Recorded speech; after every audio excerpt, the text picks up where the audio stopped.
एक क्षण भी अगर मिल जाए मेरे शंकर की भक्ति करने का, या एक क्षण भी मिल जाए शिव तत्व को जानने का, तो उसको बहुत मानिए।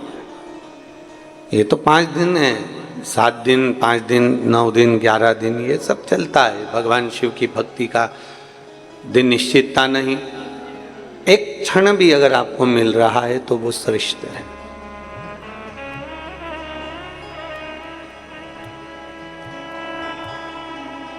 कहते हैं कभी कभी आप जिस कंपनी में काम करते हैं, आप जिस एजेंसी को लेते हैं, जिस कंपनी में काम करते हैं, या जिस कार्य को अच्छी लगनता से करते हैं, तो एजेंसी वाले, कंपनी वाले आपको कहीं घूमने के लिए भेजते हैं। पता है आप लोगों को? और बोलो तो जम के, पता है ना? अगर एजेंसी है आपके पास में, या कोई कंपनी में आप नौकरी कर रहे हैं, सर्विस कर रहे हैं, और बहुत अच्छी सर्विस, बहुत अच्छी नौकरी, बहुत अच्छे तरह से आप अपनी एजेंसी को संभाल रहे हैं, तो कंपनी वाले आपको कहीं ना कहीं टूर पर भेजते हैं। उसमें किराया आपका नहीं रहता। किराया किसका? जम के बोलो, कंपनी वाले का। रुकना किसका? कंपनी वाले का। भोजन किसका? कंपनी वाले। सब कुछ कंपनी वाले का रहता है। आपको तो केवल एंजॉय करो, आनंद करो, और घूम फिर कर वापिस अपने घर पर आ जाओ। एक बात अपने अंदर उतार कर रखना, जब कंपनी वाले खुश होते हैं तो आपको घूमने के लिए भेजते हैं, कहीं विदेश भेजते हैं, कहीं अन्य जगह भेजते हैं। एजेंसी वाले खुश होते हैं तो आपको कहीं भेजते हैं, और शंकर भगवान जब खुश होते हैं तो शिव महापुराण में भेजते हैं। इतना स्मरण। शिव प्रसन्न हुए तो आप शिव पुराण तक पहुंचे। शंकर भगवान प्रसन्न हुए, मेरे ओघड़दानी शिव प्रसन्न हुए, तो आप शिव महापुराण की कथा में बैठे हो। शिव प्रसन्न हुए तो आप कहीं आस्था चैनल पर, कहीं फेसबुक, यूट्यूब पर शिव तत्व, शिव पुराण सुन रहे हो। 72 वर्ष में पढ़ने वाला ये श्रावण का महीना, जो सोमवार से प्रारंभ होकर सोमवार को विराम ले रहा, और कितने भाग्यशाली हैं आप और हम सब कि उस श्रावण के महीने में भगवान देवादिदेव महादेव की कृपा से आप और हम कथा का रस तत्व ग्रहण कर रहे हैं। ये मानकर चलो कि जैसे कंपनी प्रसन्न होती है तो आपको कहीं ना कहीं टूर पर भेजती है, कहीं ना कहीं एजेंसी वाले आपको भेज देते हैं और पूरी व्यवस्था वो करते हैं, वैसे ही मेरे भोलेनाथ जी ने आपके लिए ये पैकेज तैयार करा था 5 दिन का। ये उसकी कृपा से हुआ। उसने आपको यहाँ भेजा। कितना पूरा राजनंदगांव कथा को सुन रहा है। एक भी ऐसी दुकान नहीं और एक भी ऐसा घर नहीं कि छत्तीसगढ़ के राजनंदगांव में कथा नहीं चल रही। हर जगह पर कथा चल रही और सबके मैसेज आ रहे हैं, और सब ने, राजनंदगांव वासियों ने, सब ने इस छत्तीसगढ़ की पवित्र भूमि से राजनंदगांव के एक एक व्यक्ति ने मैसेज किया है कि गुरुदेव,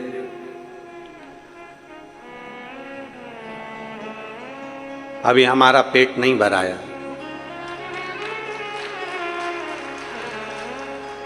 एक कथा एक बंद हॉल में हो गई, वो भी ऑनलाइन आपको करना था, और सही माने तो प्रशासन को धन्यवाद दो जो तुम इतने भी आ गए,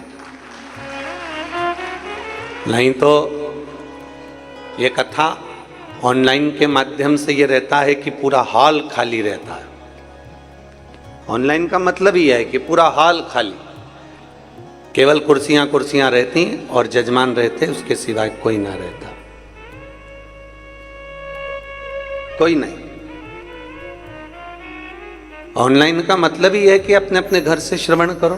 कितना व्यवस्था करी है प्रशासन ने, जरा देखो क्यों करी ये इतनी व्यवस्था, क्योंकि सब तैयारी में बैठे हैं अपने अपने घर से, बस एक बार महाराज कह दे कि कथा में आ जाओ, एक बार। फिर ये इतना फोर्स जो लगा कर रखा है पुलिस प्रशासन ने, कलेक्टर महोदय ने, एसपी, एसएसपी, कमिश्नर आदि, आईजी आदि ने, और टीआई सब लगे हुए हैं, चाहे वो तहसीलदार बंधु हों, एसडीएम हो, एसएसपी, सब लगे, पूरा फोर्स लगा कर रखा चारों तरफ। और केवल इसलिए कि भक्त लोग यहाँ तक नहीं पहुँचे, और ये कथा ऑनलाइन है।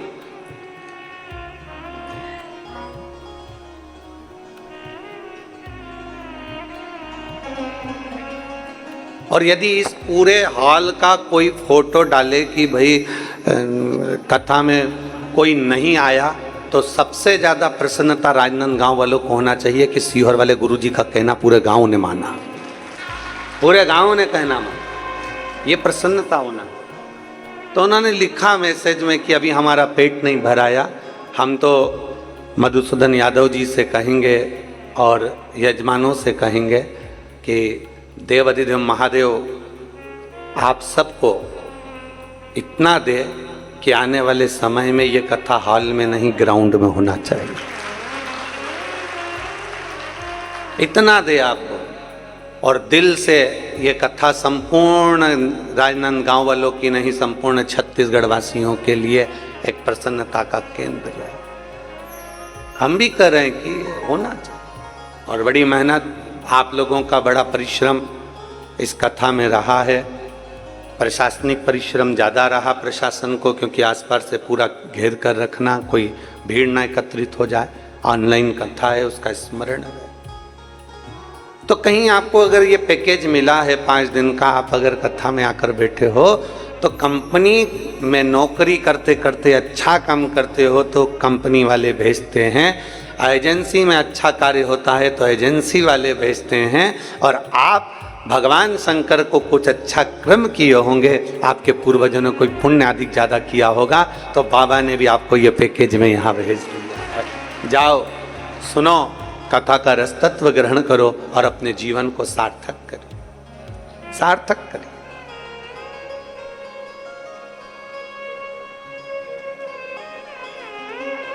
तेल कंपनी वाले, जब तेल कहां से निकलता है? पृथ्वी से। और तेल निकला पृथ्वी से, और उस पृथ्वी से निकले हुए तेल को फिर रिफाइनरी में भेजा जाता है,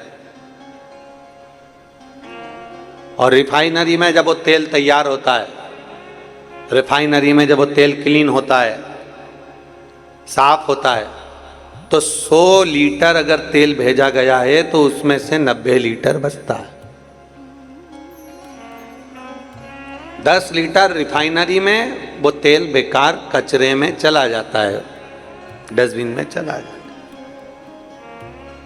100 लीटर तेल में से जो जमीन में से तेल निकला, जो पृथ्वी में से तेल निकला, उस तेल को 100 लीटर तेल को भेजा जाता है रिफाइनरी में। रिफाइनरी में क्लीन होने के बाद वो तेल 90 बचता है, 10 खत्म हो जाता है, 10 समाप्त हो जाता है, क्योंकि 10 लीटर उसमें से कचरा निकल जाता है, केवल 90 लीटर बचकर मार्केट में आता है।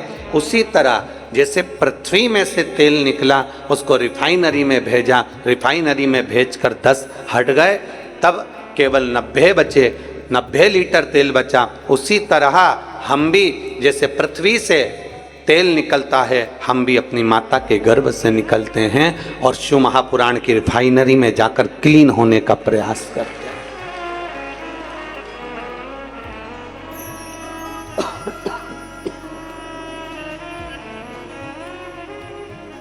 ये रिफाइनरी शिव महापुराण की कथा, इसमें हमारे काम, लोभ, आसक्ति, वासना, तृष्णा, मोह, क्रोध, ये सब समाप्त हो जाता है। एक साधारण व्यक्ति और एक शिवपुराण कथा सुनने वाला व्यक्ति, दोनों के चेहरे की चमक देखिएगा, आपको अंतर नजर आए। आप यहाँ पर आई हुई जीजियों को, जीजाओं को, मेरी बेटियों को, मेरे बेटाओं को, मेरी माताओं को, जो ऊपर नीचे सब दूर बैठे हैं, इनको देखिए। जो आस्था चैनल पर कथा सुन रहे हैं उनको देखिए, जो फेसबुक यूट्यूब पर कथा सुन रहे हैं उनको देखिए, और एक साधारण से व्यक्ति को देखिए। दोनों में अंतर दिखेगा, दोनों में। इनके चेहरे पर और उनके चेहरे पर अंतर दिखेगा, क्योंकि इनके अंदर एक भगवान शिव के प्रति विश्वास केंद्रित हो जाता है, विश्वास जागृत हो जाता है, तो वो जीव फिर भटकता नहीं है। उसके अंदर एक भाव उत्पन्न हो जाता है कि मुझे भटकना नहीं, मुझे शिव की शरणागति ग्रहण करना। और शिव शरणागति के बराबर कोई सुख नहीं। छत्तीसगढ़ वासियों को तो ये सावन का जो महीना है, जो 72 वर्ष के बाद मिला है, उसमें भी भगवान शंकर ने 3 कथाएं आपको दी। एक आपने भिलाई से श्रवण कर ली, दूसरी ये ऑनलाइन राजनांदगांव से श्रवण कर ली, तीसरी फिर वो नए रायपुर से आप श्रवण कर लेंगे 12 तारीख से 16 तारीख तक, 1 बजे से 4 बजे तक। तो ये कहीं शिव भक्ति का एक आनंद है। रिफाइनरी में पहुंचा तेल, रिफाइनरी में 90 लीटर तेल बचा क्योंकि 10 लीटर उसमें कचरा था। उसी तरह हमारे जीवन में भी बहुत कचरा समाया हुआ है। क्रोध रूपी कचरा है, अहंकार रूपी कचरा है, आसक्ति रूपी कचरा है, वासना रूपी कचरा है, तृष्णा रूपी कचरा है, निंदा रूपी कचरा है। हम इसमें डूबे हुए हैं, हम इसमें समाहित हैं और उस कचरे को बाहर निकालना बहुत जरूरी है। उस कचरे को निकलना बहुत जरूरी है। जब ये कचरा बाहर निकल जाता है, ये कचरा जब समाप्त हो जाता है, तो एक आनंद अपने भीतर खुद ही बढ़ जाता है। और शंभु शरणे मांगू घड़ी रे दुख का दया करीन दर्शन ओ शंभु शरणे मांगू घड़ी रे दुख काटो दया करीन दर्शन। अपने भीतर के कचरे को हमें साफ करना होगा, हमारे अंदर के कचरे को हमें साफ करना होगा। और जब हमारे भीतर का कचरा साफ हो जाएगा, क्लीन हो जाएगा, तब निश्चित है कि भीतर, वो कहते हैं ना, वो एक लाइन आप लोग हमेशा गुनगुनाते हैं, हमने आंगन नहीं बुआरा कैसे आएंगे, अब तक गंदा पड़ा है द्वारा कैसे आएंगे। हमारे आंगन को हम नहीं बुआ रहे। आंगन से मतलब ये नहीं है कि आपने अपना घर नहीं बुआरा, घर में झाड़ू नहीं लगाई, पोछा नहीं लगाया, सब कुछ घर तो क्लीन रखा है। घर में तो पर्दे भी बदले हैं, घर में तो तुम बेडशीट भी बदलते हो, घर में तो रोज नूतन भोजन भी बनाते हो, घर में तो तुम रोज श्रृंगार भी करते हो, घर में तो तुम रोज नया नया कुछ करने का प्रयास करते हो। शिव महापुराण की कथा भी यही कहती है, जैसे घर में रोज पोछा लगाना जरूरी है, घर में रोज झाड़ू लगाना जरूरी है, घर में रोज सफाई करना जरूरी है, रोज नया श्रृंगार करना जरूरी है, रोज नई साड़ी, कपड़ा, वस्त्र, आभूषण पहनना जरूरी है, उसी तरह अपने मन को भी प्रतिदिन नूतन करना जरूरी है, नया करना जरूरी है, भगवान का भजन करना जरूरी है। वो क्यों छूटे? और जब हमारे भीतर का अहम, हमारे भीतर का अहंकार, जब हमारे भीतर की आसक्ति, जब हमारे भीतर की तृष्णा, लोभ, ये सब समाप्त ही नहीं होता, तब तक परमात्मा मिल भी नहीं सकता। बहुत कठिन है महाराज। इसीलिए तो शास्त्र कहता है कि त्रेता में, सतयुग में यज्ञ से, अनुष्ठान से, साधना से, भजन से, आदिक तप साधना से प्रभु मिल जाते थे। पर कलयुग केवल एक ऐसा है कि जिसमें कलयुग केवल नाम धारा और सुमर इस कलयुग में केवल एक नाम की आधारशिला है। आप जितना भजेंगे, आप जितना स्मरण करेंगे, उतना आपको सुख का अनुभव हो जाएगा। पर दिक्कत तो यही है ना कि व्यक्ति जपता तो है पर छलबस जपता। भगवान का नाम जपता जरूर है, ऐसा नहीं कि संसार में कौन नहीं जपता। आप पूरे जाकर देखो, बड़े बड़े तीर्थों में देखिए, बड़े बड़े नदियों के तट पर देखिए, बड़ी बड़ी नदियाँ, तालाब, सरोवर, कुंड, बावड़ी, मंदिर, देवालय, शिवालय, और आपके नगर में भी जाकर देखिए, सारा भरा पड़ा है। लोग बहुत प्रेम से भगवान का नाम जप रहे हैं। कोई भगवान का राम नाम जप रहा है, कोई कृष्ण नाम जप रहा है, कोई शिव नाम जप रहा है, कोई देवी का नाम जप रहा है, उसकी मर्जी पड़े वो जप रहा है जिस भाव से उसको जप।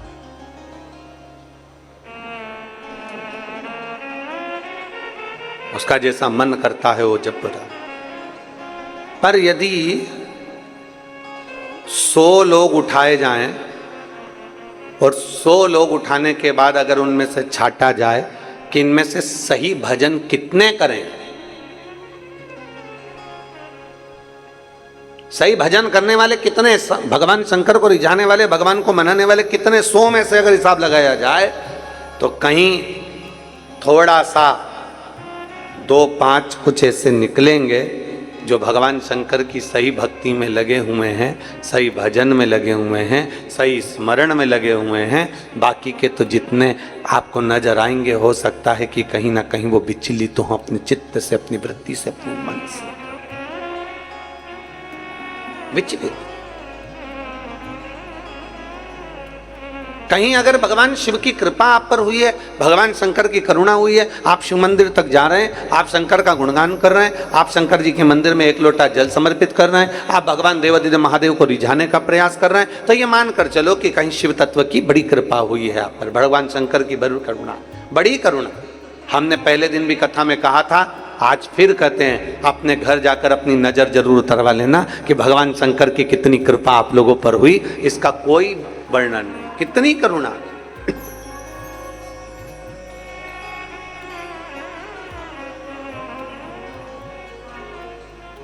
और मैंने तेरे ही भरोसे बाबा, तेरे ही भरोसे हवा बिच उड़ती जागी बाबा, डोर तो बिना में कटी जावागी। भोले मैं तेरी पतन, शंभो मैं तेरी पतन। हम शिव की शरणागति कितनी ग्रहण करें। तारकासुर असुर हुआ, जिस तारकासुर ने भगवान ब्रह्मा जी से वर मांगा था कि अगर मैं मरूं तो शंकर जी के बेटे के द्वारा मरूं, शिव के पुत्र के द्वारा। मांगने वाला भी अगर मांग रहा है और वो भी असुर, राक्षस, और असुर भी मांग रहा है, तो क्या मांग रहा है कि शंकर के पुत्र के द्वारा मरूं। इंद्र ने तारकासुर से जाकर पूछा था ये प्रश्न कि तूने ऐसा वर क्यों मांगा, तूने ये वर क्यों मांगा। मतलब शंकर भगवान समाधि में लीन है और वो उनकी शादी नहीं होगी, इसलिए तू मरेगा नहीं, तूने इसलिए मांगा। शंकर भगवान विवाह नहीं करेंगे और उनका औलाद नहीं होगी, तूने इसलिए मांगा। तारकासुर कहता है रे इंद्र, तू मुझे समझ नहीं पाएगा, तू मुझे जान नहीं पाएगा। इंद्र के मन में संशय रह गया, वो संशय लेकर इंद्र ब्रह्मा जी के पास चले गए और ब्रह्मदेव से फिर उन्होंने अपना संशय, इंद्र ने कहा कि तारकासुर मांग रहा है कि मैं शंकर भगवान के पुत्र के द्वारा मरूं। मतलब तारकासुर ये जानता है कि शंकर की समाधि नहीं टूटेगी, शंकर जी विवाह नहीं करेंगे, विवाह नहीं करेंगे तो औलाद नहीं होगी, संतान नहीं होगी, पुत्र नहीं होगा, तो ये मरेगा नहीं। या तो इसलिए मांगा उसने, या कोई और कारण हो सकता है। भगवान ब्रह्मदेव ने तुरंत इंद्र से कहा, इंद्र तेरी बुद्धि छोटी है, तेरा चित्त छोटा है, इसलिए तू श्रेष्ठ नहीं देख पा रहा। तारकासुर ने भगवान शंकर से उनका पुत्र के द्वारा मरना इसलिए मांगा क्योंकि तारकासुर शंकर भगवान का भक्त है, बस सामने प्रकट नहीं करता पर दिल से शिव की आराधना करता है और वो चाहता है कि शंकर जी की शादी हो जाए, शादी होगा तो संतान होगी और संतान होगा तो मेरा वध होगा, वो हित चाहता।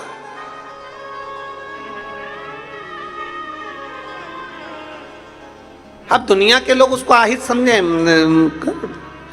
आपसे पूछें, बच्चा बहुत छोटा सा रहता है, बहुत छोटा सा, जन्म लिया बच्चे को 2 दिन में, 5 दिन में, 7 दिन में, 3 महीने में, 1.5 महीने में, 1 महीने में, 15 दिन में, 20 दिन में उसको इंजेक्शन लगता है, उसको टीका लगता है।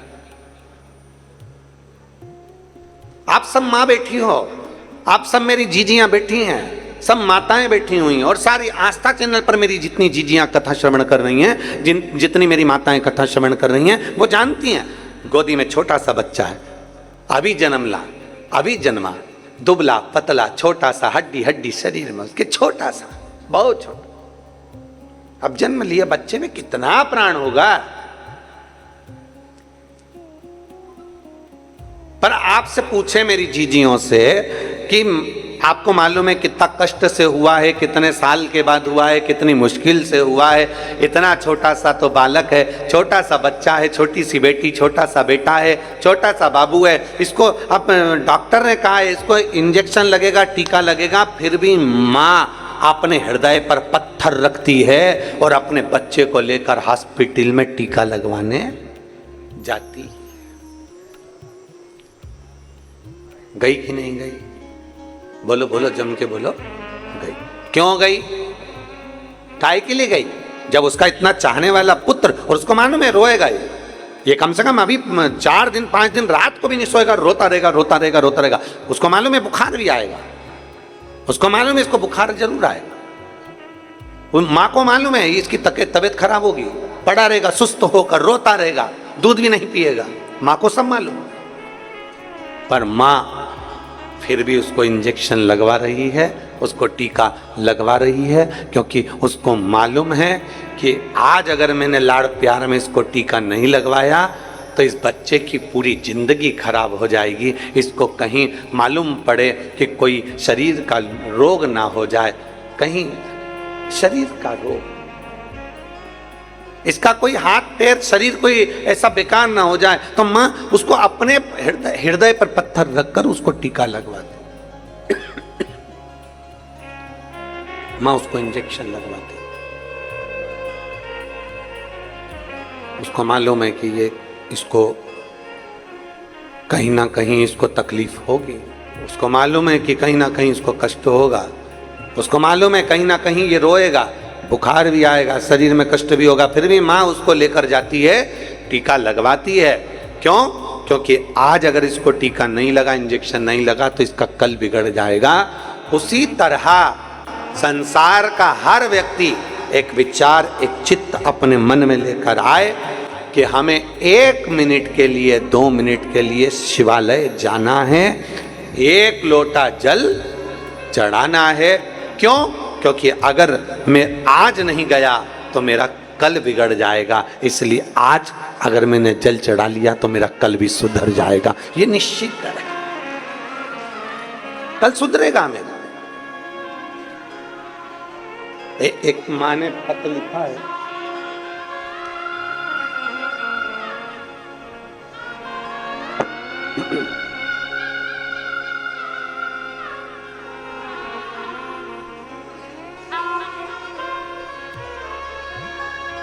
मंजू यादव,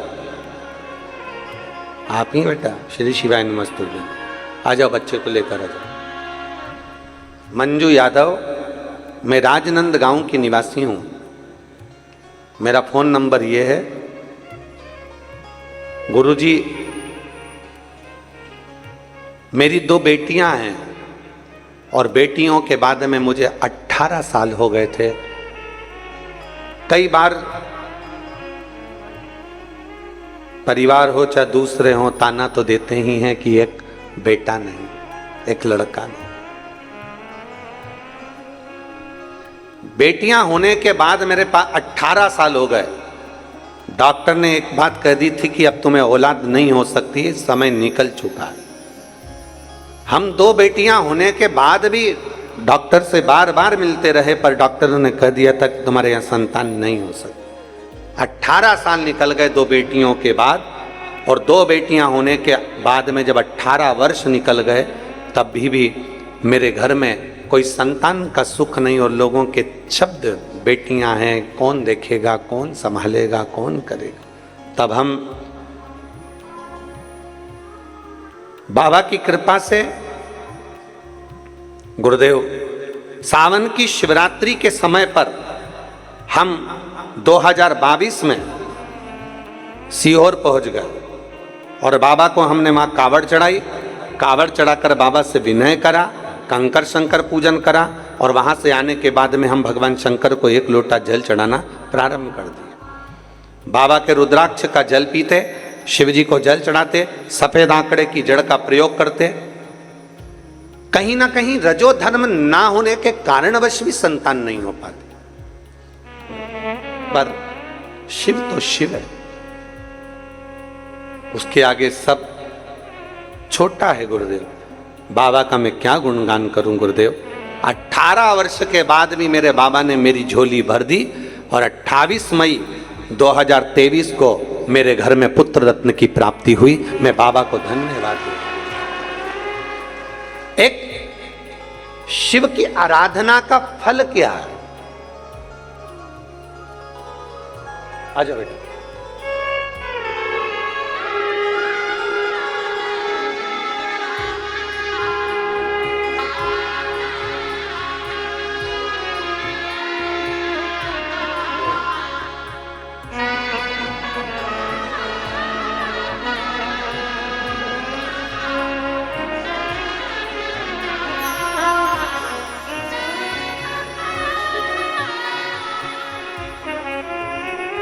एक शिव की आराधना का फल क्या?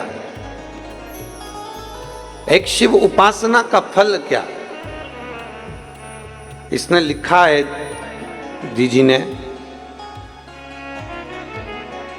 जब 2 बेटियां हो गई और बेटियां होने के भी 10, 11, 12 वर्ष निकल गए, 15 वर्ष निकल गए, 16 वर्ष निकल गए, 18 साल निकल गए, तब तो आस ही छोड़ दी थी कि अब कोई संतान नहीं होगी और पुत्र तो होना ही। आस छोड़ दी। पर तेरी कृपा बिना न हिले एक भी अणु, लेते हैं श्वास तेरी कृपा से तनो तनो। बखान क्या करूं मैं राखों के ढेर का, चपटी भगोत में खजाना कुबेर का। हे गंगाधार मुक्ति द्वार ओमकार तू, भोले ओमकार तू। आयो शरण तिहार शंभु तार तार तू। हम उसके भरोसे जब हो जाते, आश्रित, उसके भरोसे जब हो जाते, वो संभाल। संसार के भरोसे रहोगे तो वो कभी संसार वाले आपको नहीं संभालेंगे, संसार वाले तो ठोकर ही देंगे। इस बेटी ने लिखा कि कई लोग यही कहते थे, बेटा नहीं है, बेटियां अपने घर चली जाएगी, कौन संभालेगा। ऐसा नहीं है, आपकी सोच गड़बड़ है, आपके विचार गड़बड़ है, आपकी सोच गड़बड़ है। जो सोचते हैं कि बेटियां अपने घर चली जाएगी, कौन संभालेगा।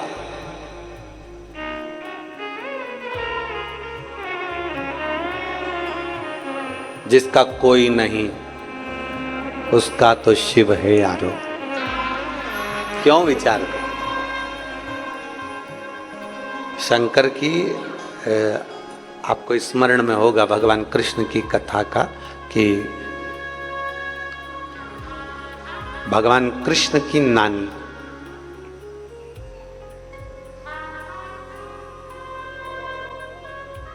भगवान कृष्ण की नानी यशोदा जी की मां, जिनका नाम था पाटला देवी। क्या नाम था? पाटला देवी। यशोदा जी की जितनी बहन थी सबके घर में औलाद थी, बस यशोदा जी की यहाँ नहीं थी। यशोदा जी की जितनी बहन थी सबके घर संतान थी, पर यशोदा जी की अवस्था भी हो गई थी यशोदा जी की बहुत। पर पाटला देवी के मन में बहुत खलबली मचती थी, मेरी एक बेटी और उसके घर औलाद।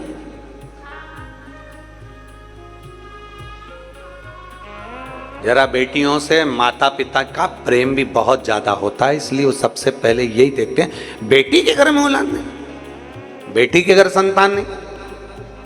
पाटला देवी को, यशोदा जी की माता को यह बात खलती थी कि मेरी बेटी अब उम्र हो गई है, अब उसके घर औलाद नहीं होगी, पर मेरा विश्वास कहता है कि मेरा महादेव उसको औलाद जरूर दे। पाटला देवी प्रतिदिन यमुना जी के घाट पर जाती, बालू का शिवलिंग बनाती, आराधना करती। ये पाटला देवी का नियम था, माता यशोदा की माता जी का नियम था, भगवान कृष्ण की नानी का नियम था।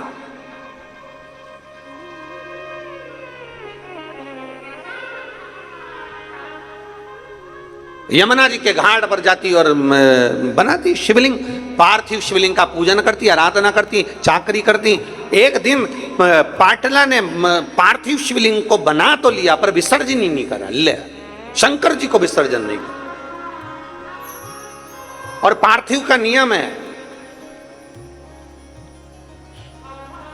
प्रदोष के दिन संध्या काल में रात्रि को हो सकता है, शिवरात्रि के दिन रात्रि को हो सकता है, पर बाकी के दिनों में चाहे सोमवार हो, मंगलवार हो, बुधवार हो, गुरुवार हो, शुक्रवार हो, शनिवार हो, बाकी के दिन अगर आप पार्थिव बना रहे हो तो रात्रि होने से पहले उसका विसर्जन होना जरूरी है।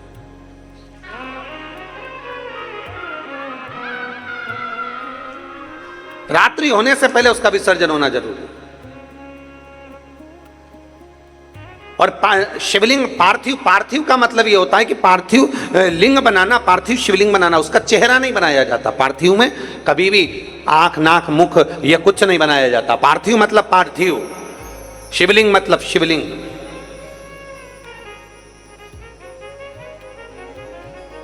आजकल थोड़ा फैशन ज्यादा हो गया है तो लोग पार्थिव का भी चेहरा बना देते हैं ना। पार्थिव मतलब पार्थिव, शिवलिंग मतलब शिवलिंग।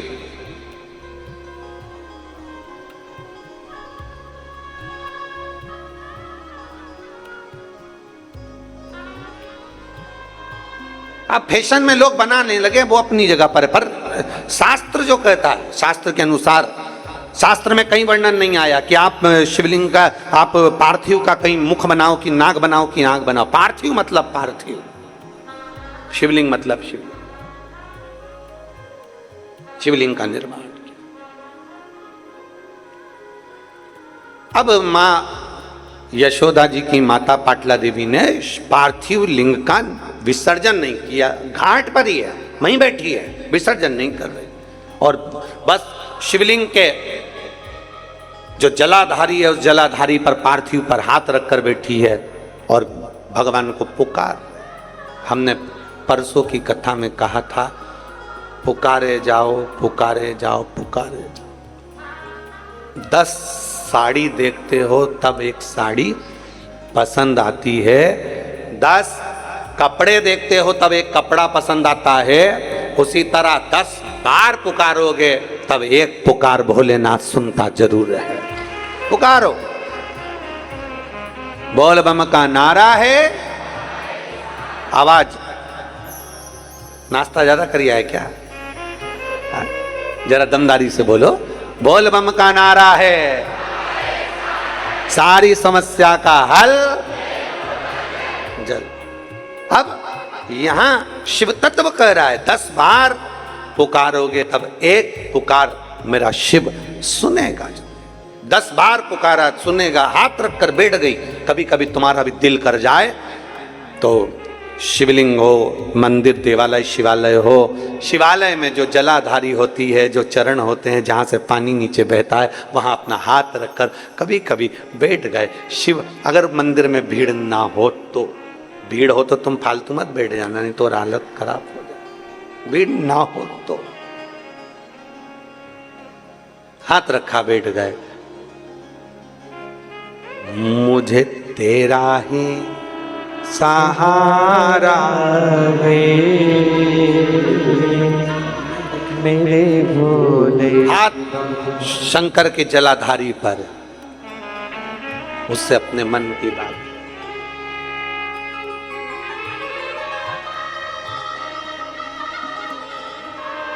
मैंने तुम्हें ही पुकारा है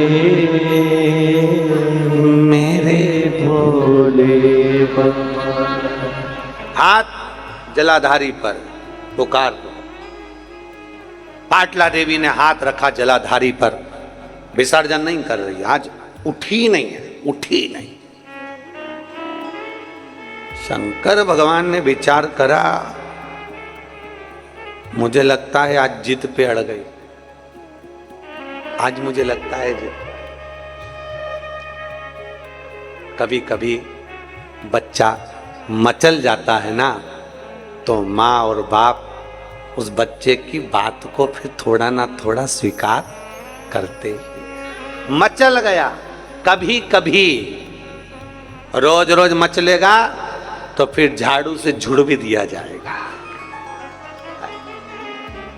कभी कभी जरा शब्दों पर जाना चाहिए, शब्दों का स्मरण करना चाहिए। कभी कभी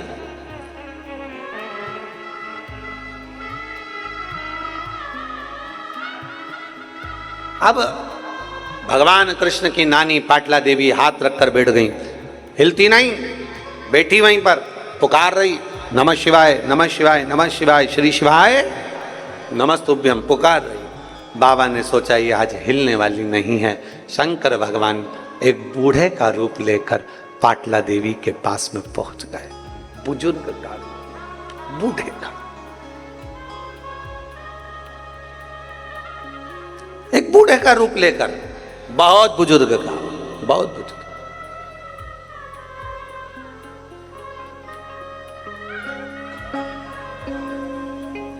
कल जब हम शिव भक्तों से मिल रहे थे तो उसमें एक माता मिलने के लिए आई थी जिनकी उम्र 106 साल थी। खंडेलवाल जी आप भी देखे होंगे, वो साइड में बैठी थी, स्मरण में होगा। काय शुक्ला जी आप मिले थे, 106 वर्ष की थी, 106 वर्ष।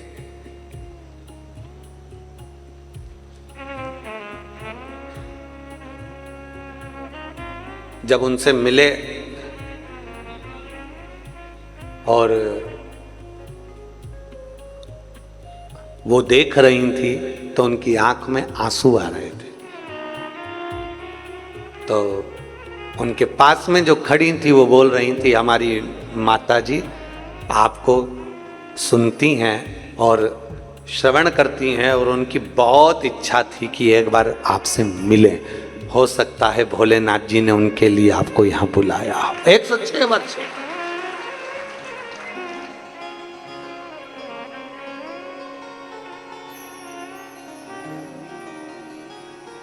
एक बुजुर्ग का रूप लेकर मेरे महादेव आते। कभी कभी हो जाता है शिव तत्व को प्राप्त करने का एक भाव प्रकट हो जाता है, शिव तत्व का।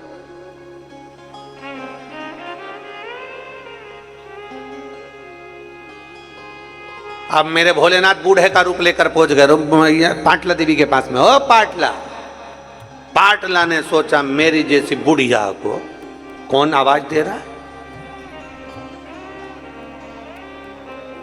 मेरे पति बुलाते थे तो यशोदा की मां कहते थे, आज मेरा नाम पाटला।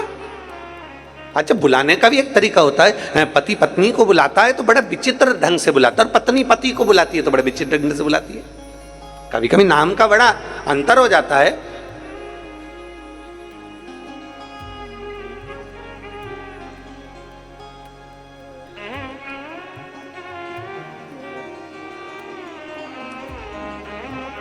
बड़ा नाम का अंतर है। अब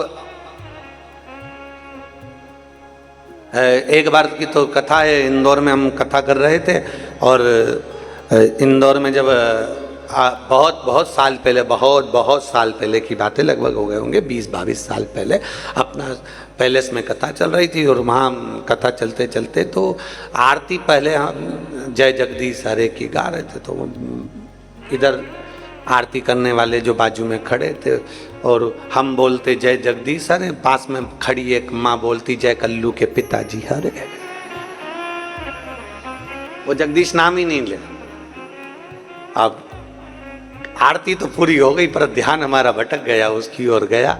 और आरती पूरी होने के बाद जब वो बेलपत्र तुलसी दल लेने के लिए आई तो हमने उनसे पूछा, हम जगदीश हरे बोल रहे हैं, तुम कल्लू के पिताजी हरे, ऐसा क्यों? आपकी क्या जगन्नाथ जी से कोई लड़ाई है? कहती नहीं, उनका नाम है। हमने कहा किनका? उनका। कभी कभी नाम का बड़ा अंतर पड़ जाता है। भारत में माताएं, कई माताएं, आजकल तो खैर लोग नाम से पुकारने लगे, पर भारतीय नारी पति का नाम, एक गांव में एक सर्वे करने वाले आए, और गांव में सर्वे करने वाले आए, और सर्वे करने वालों ने पूछा, आते से सब घर के दरवाजे बजाते बजाते एक घर पर गए जहां उसका पति नहीं था, पत्नी अकेली थी, पत्नी बाहर आ गई। आते से पूछा क्या है, पति भी घर में है नहीं। पत्नी ने पूछा कौन है, हम सर्वे वाले। अच्छा, जरा तुम्हारा नामांकन सर्वे करना है, बोलो क्या पूछना है, बताओ तुम्हारा नाम क्या है। उसने बता दिया मेरा नाम बिमला है। अच्छा, फिर बच्चे कितने हैं, कि 4 बच्चे हैं, नाम बताओ। उनका नाम बता दिया। पति भी है, उसका नाम। अब सर्वे वाले बोले नाम बताओ, बताती नहीं, शर्माने लगी, बोली नहीं। सर्वे वाले बोले हम डबल से नहीं आ सकते, अपने पति का नाम बताओ। घर में बच्चे नहीं, स्कूल गए, कौन से पूछे, क्या करे, नेम प्लेट भी नहीं लगी। अब करे तो करे क्या, बताओ अपने पति का नाम। उसने कहा देखो मैं बताऊंगी पर तुम समझ जाओगे क्या। हाँ समझ जाएंगे, बता। तो क्या 3 गंजी और 3 गंजी कितनी हो गई, 3 गंजी और 3 गंजी कितनी हो गई। सर्वे वालों ने कहा 3 गंजी 3 गंजी, हाँ 3 गंजी 3 गंजी तो 6 गंजी, मतलब 6 गंजी। 3 गंजी 3 गंजी मतलब 6 गंजी। अच्छा, पति का नाम छगनजी है। पत्नी फिर शर्मा के इशारा करी, हाँ नाम कैसे बोल। आज पाटला देवी को लगा कि पाटला नाम बोला, ये बड़ा विचित्र, मतलब इतना पाटला नाम बोलने के लिए सामर्थ्यता चाहिए। कौन बोल दिया, किसने पुकारा है। शिव जी आवाज लगाए वृद्ध के रूप में, पाटला, ओ पाटला। पाटला ने जो पलट कर देखा कोई बुजुर्ग है। पाटला को गुस्सा आया। पाटला ने सोचा, माता पाटला ने विचार किया, बताओ मैं अच्छी खासी शंकर जी से प्रार्थना कर रही थी और ये बुढ़ा यहाँ बुजुर्ग यहाँ आ गया, और मेरे पूजन करने में तो मेरा पति भी मुझे नहीं उठने देता, बोलता ही नहीं। उसको मालूम है पति को भी कि उठने वाली तो है ही नहीं, तो पहले ही चाय बनवा लो, दूध बनवा लो, जो करना पहले। अगर ये पूजन में बैठ गई तो नहीं उठे। और कई माताओं की आदत रहती है, पूजन में अगर बैठी हैं और अगर कहीं बहू बेटा पोता पाती जो भी कोई है वो अगर कुछ थोड़ा बहुत भी छेड़ देना तो इसको बड़ा गुस्सा आता, बड़ा क्रोध। पर क्रोध नहीं करना चाहिए। पर पाटला मेरे को पुकारा, कौन पुकार रहा है। जो पलट कर देखा एक बुजुर्ग थे, डंडा टेकते टेकते आ रहे थे। पाटला ने पूछ लिया, बाबा क्या चाहते हो। बाबा कहते हैं बहुत भूख लगी है, बहुत। बाबा भूख, हाँ बहुत तेज भूख लग रही है, हाँ ठीक है बाबा। पाटला उठी, शंकर भगवान को जो नैवेद्य लगाया था वो पाटला ने शिव जी के सम्मुख में दे दिया। शंकर भगवान ने कहा, पाटला तेरी बेटी यशोदा से कहना सावन के महीने की जो श्रावणी आए, सावन के महीने की जो पूर्णिमा आए, सावन के महीने की जब श्रावणी आए, श्रावण की उस श्रावणी के दिन यशोदा अगर प्रेम से संत साधु जन को, गुरु जन को अगर भोजन कराएगी तो उसके घर में औलाद जरूर आएगी। कहो यशोदा से।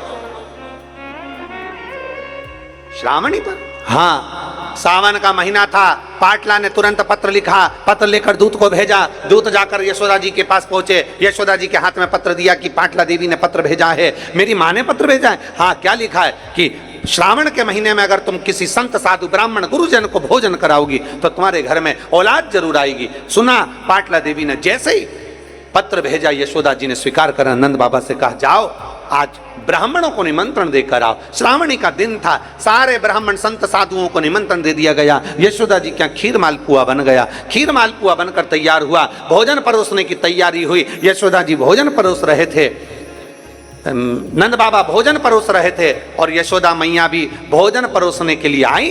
तो इतना लंबा पल्लू यशोदा जी डालकर, हाथ में चुड़ला, कमर कर धनिया, पांव पैजनिया, यशोदा जी इतना गहरा पल्लू ऊपर से लेकर नीचे तक पल्लू कर कर खीर परोसने के लिए आ गए। अब मालपुआ परोस रहे थे नंद बाबा और खीर परोस रही यशोदा मैया। खीर परोस रही यशोदा जी।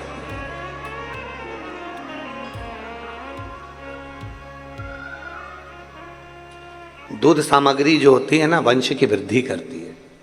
आप लोगों के स्मरण में है कि नहीं है? श्राद्ध पक्ष में सारा भोजन कोई भी लगाकर ब्राह्मण को जिमाए उससे मतलब नहीं है, पर श्राद्ध पक्ष में तिथि पर, श्राद्ध में या अन्य तिथि पर, बरसी आदि तिथि पर अगर खीर का पात्र भरा जाए तो घर की बहू, घर की माता, घर की स्त्री, घर में जो ताई चाची जो भी है घर में स्त्री, उस खीर के पात्र को उसको भरना चाहिए। संपूर्ण थाली को ही लगाए और फिर निवेदन करेंगे। श्राद्ध पक्ष में एक बार प्रयोग कर देखिए, जिसके घर में 23 से 24 साल तक भी औलाद नहीं हो, 23 से 24 साल तक भी औलाद पैदा नहीं हुई हो, जिसके घर में संतान ना हुई हो, वो एक प्रयोग जरूर करे। एक प्रयोग जरूर करो कि 23 साल तक भी औलाद ना हुई हो तो श्राद्ध पक्ष में तुम्हारे दादा परदादा किसी का श्राद्ध घर में हो रहा हो और किसी दादी का श्राद्ध, किसी दादा का श्राद्ध, किसी बुजुर्ग का श्राद्ध तुम्हारे घर में हो रहा हो तो खीर के बर्तन में खीर तुम भरकर और उस ब्राह्मण को जिसको घर में बुलाया गया है भोजन कराने के लिए वहां तुम देकर आओ और अगले श्राद्ध तक इंतजार करो। मेरा बाबा वंश की वृद्धि करता ही है, निश्चितता देता है, वंश बढ़ाता ही है।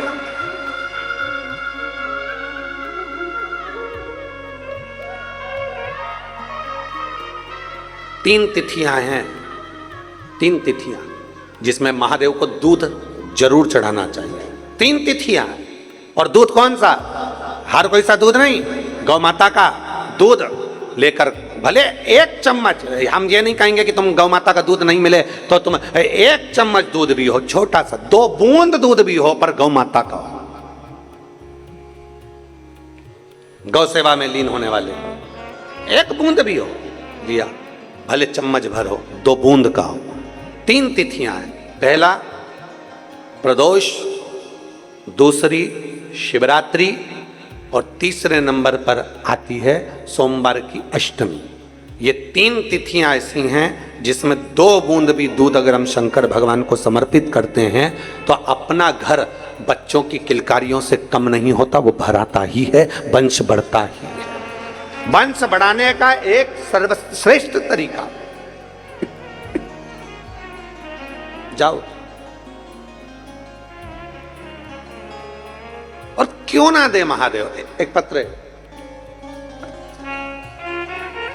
मैं प्रेरणा खंडेलवाल राजनंदगांव निवासी हूं, छत्तीसगढ़ की रहने वाली हूं। प्रेरणा खंडेलवाल, कहीं बैठी हो तो हाथ हिला सकती हूं। मैं राजनंदगांव के निवासी हूं, आपके हैं? अच्छा, आइए एक बेलपत्र लेकर चले। मैं भोले बाबा का क्या गुणगान करूं गुरुदेव। मेरी शादी को 6 वर्ष हो गए थे पर संतान का सुख नहीं था। 2 बार गर्भ ठहरा, खराब हो गया। एक गर्भाशय रहा तो ट्यूब का मुंह बंद हो गया। इस कारणवश मुझे औलाद नहीं हुई बाबा, परेशान हुई। अब एक ट्यूब बची वैसे गर्भाशय की, डॉक्टर के हिसाब से मुश्किल था कि तुम्हें औलाद हो। एक ट्यूब बची, अब डॉक्टर के हिसाब से बड़ा मुश्किल था कि संतान हो, पर मैंने 1 लोटा जल चढ़ाना प्रारंभ करा, आंकड़े की जड़क बांधी, पशुपति नाथ का व्रत किया, सोमवार की अष्टमी का पीपल के पत्ते वाला व्रत उपास किया, तुलसी विवाह का पीला वस्त्र वाला प्रयोग किया और रोज तुमरुक्वा जी का नाम लेकर भगवान शंकर के मंदिर में जाकर जल चढ़ाती और जल को नंदी के पास बैठकर आचमन करती। मैं बाबा को धन्यवाद देती हूँ, आज मेरे भोलेनाथ ने मुझे जुड़मा 2 बेटे दिए हैं। मैं बाबा को धन्यवाद देने के लिए आई। एक शिव तत्व, एक शंभु, एक औघड़ी, एक त्रिकालदर्शी, एक कैलाशी, अविनाशी, शिव तत्व इसी को कहा। एक विश्वास के साथ, एक भरोसे के साथ, एक दृढ़ता के साथ जब हम शंकर को भजते हैं और तेरी कृपा बिना न हिले एक भी अणु, लेते हैं श्वास तेरी कृपा से तनो तनो। बखान क्या करूं मैं राखों के ढेर का, चपटी भभूत में खजाना कुबेर का। हे गंगाधार मुक्ति द्वार ओंकार तू, भोले ओंकार तू। आयो शरण तिहार शंभु तार तार तू। कहो यशोदा से श्रावण के महीने में संत ब्राह्मण साधुजन गुरुजन का भोजन कराए। नंद बाबा ने निमंत्रण दिया श्रावणी करने आए हुए संत ब्राह्मणों को। भोजन तैयार हुआ, मालपुआ दे रहे थे। नंद बाबा खीर परोस रही थी। यशोदा मैया घूंघट बड़ा, हाथ में चूड़ा, पांव पैजनिया, कमर करधनिया। यशोदा जी खीर परोसने के लिए जब निकली, संतों ने, ब्राह्मणों ने, साधुओं ने देखा कि नंद बाबा की तो दाढ़ी सफेद है, नंद बाबा के तो बाल सफेद हैं, ये तो बूढ़े हैं। और क्या देखा, यशोदा जी जब आई तो इनको लगा, ऐसा लगता है कि नंद बाबा के छोरे की बहू दिखती है। इनको नहीं मालूम कि ये नंद बाबा की पत्नी है, इनको तो लगा कि छोरे की बहू है। सारे संत ब्राह्मणों ने सोचा आज हम भोजन कर रहे हैं इनके घर में, अपन देख रहे हैं कि इनके घर में भोजन, इनके घर में कोई बच्चे नहीं है, इनके घर में कोई संतान नहीं है। फिर सारे संत ब्राह्मण साधुओं ने एक साथ, यशोदा जी का तो मुख नहीं देखा था, चुड़ला पायल नई नवेली बहू जैसी दिखी, तो सारे संत ब्राह्मणों ने आशीर्वाद एक साथ दे दिया, पुत्र भव। क्या आशीर्वाद दिया? पुत्र भव। यशोदा जी ने अंदर मन में सोचा, पल्लू ली थी, बताओ नंद बाबा 60 के, मैं 55 की, और पुत्र होने का वर दिया, कैसे होगा। यशोदा जी ने जो अपना पल्लू हटाया, पल्लू हटाते से ही जितने संत ब्राह्मण बैठे थे सब ने देखा कि इनके भी बाल सफेद हैं, आशीर्वाद गड़बड़ हो गया। नंद बाबा बोले, बाबा मैं 60 का, ये 55 की, कहाँ बच्चा होगा।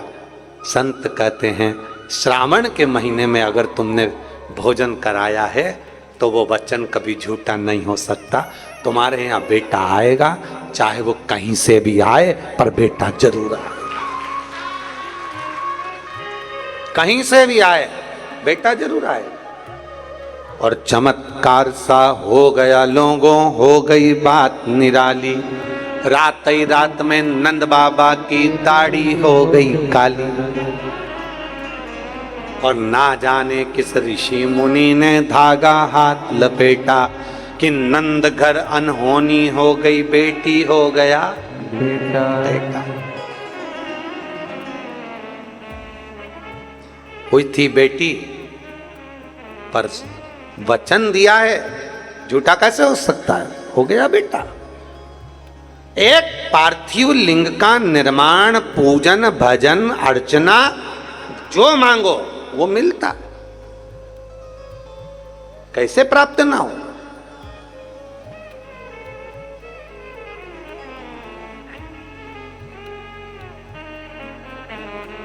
सब बराबर होना चाहिए, बेटा है बेटी है सब बराबर है, सबका सम्मान, सबका आदर, सबका सत्कार।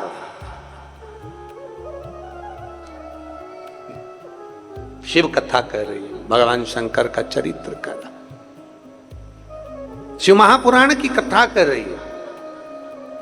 जब हम विश्वास के साथ में, भरोसे के साथ में, दृढ़ता के साथ में भगवान शंकर की अविरल भक्ति को प्राप्त करते हैं तो सुख का अनुभव होता ही है। कोई लेट बनता है, कोई जल्दी बनता है, शिव को जल चढ़ाने वाला एक दिन सेठ जरूर बनता है। आपकी आराधना, आपकी भक्ति कभी खाली नहीं हो सकती। संसार के लोगों से काम ना रखोगे, संसार वाले कभी आपको आगे बढ़ने नहीं देंगे। पर जब अपना आत्मबल, अपना विश्वास जब प्रबल होता है तो व्यक्ति आगे बढ़ ही जाता है। कौन रास्ता देगा?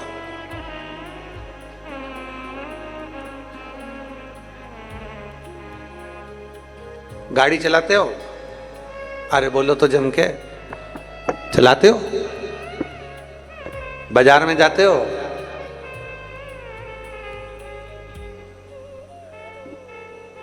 बहुत ट्रैफिक में, बहुत भीड़ में तुम कितना भी हारन दे लो, कितना ही, कोई साइड नहीं देता। सब अपनी मस्ती में बोड़ बोड़ बोड़ बोड़ करके गाड़ी अपनी अपने हिसाब से चला। वो तो ज्यादा तुम्हारा हारन बजता है तो भी वो थोड़ा चिढ़ के थोड़ा सा रास्ता देता है। ट्रैफिक में से निकलने की जवाबदारी तुम्हारी है। ट्रैफिक में से निकलने की जवाबदारी तुम्हारी कि तुम कैसे निकलोगे, कैसे अपनी गाड़ी टर्न मारोगे, कैसे बाहर निकलोगे, ये तुम्हारे ऊपर निर्भर करता है। रास्ता कोई नहीं देता, रास्ता अपने को खुद बनाना, जम के बोलो जरा, बनाना पड़ता है। रास्ता कोई नहीं देता, रास्ता अपने को बनाना पड़ता है। भीड़ में से रास्ता तुम्हें बनाना पड़ेगा, भीड़ में से निकलना तुम्हें पड़ेगा। भीड़ में से तुम्हें अपनी गाड़ी निकालने की जवाबदारी खुद की है। दुनिया के लोग जीते जी कभी रास्ता नहीं देते, दुनिया के लोग मरने के बाद रास्ता देते हैं। फिर तो ट्रैफिक कितना भी भरा पड़ा हो और पीछे से राम नाम सत्य है, राम नाम सत्य है बोलते बोलते अर्थी आ रही है, सब साइड में होते चले जाते हैं। दुनिया के लोग जीते जी कभी रास्ता नहीं दे सकते। दुनिया के लोग तुम्हारे को ट्रैफिक में उलझा कर रखेंगे, दुनिया के लोग तुम्हें संसार में उलझा कर रखेंगे, अपशब्द में, गालियों में, ताने में, बद्दुआओं में तुम्हें उलझा कर रखेंगे। रास्ता तुम्हें जीते जी निकालना है, मरने के बाद तो दुनिया रास्ता दे देती है। मरने के बाद तुम्हें टेंशन नहीं लेना, रास्ता अपने आप मिल जाता है, परिवार के लोग ही दे देंगे मरने के बाद रास्ता। पर जीते जी रास्ता देना, बात तो वहां अड़ी पड़ी है।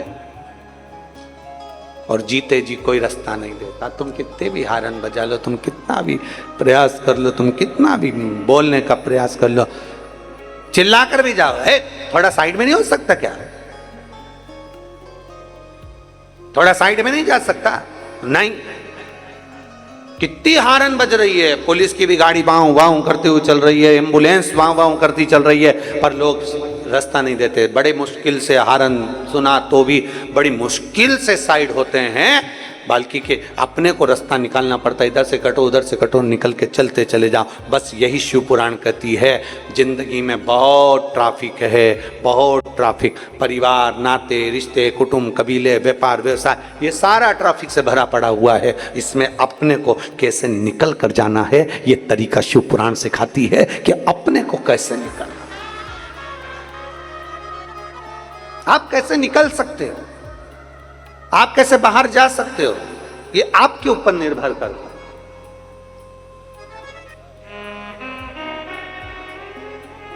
अपने को कैसे बाहर जाना है, ये अपने ऊपर निर्भर करता है।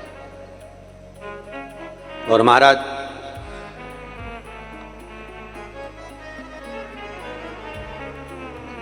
जब हम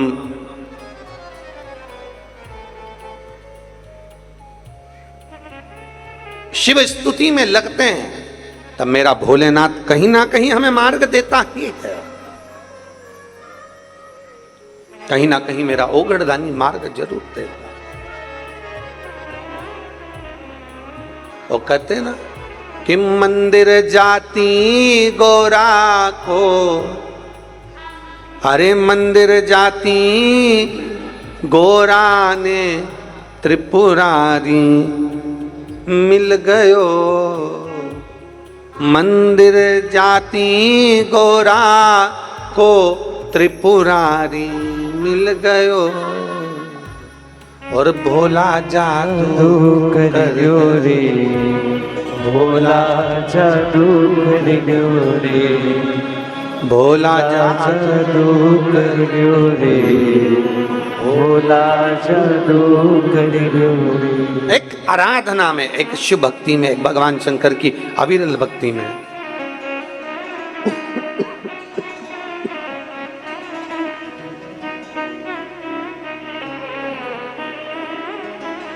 शिव आराधना में एक रमना और उसको पुकारना, ये बहुत श्रावण का पवित्र महीना और शिव महापुराण की कथा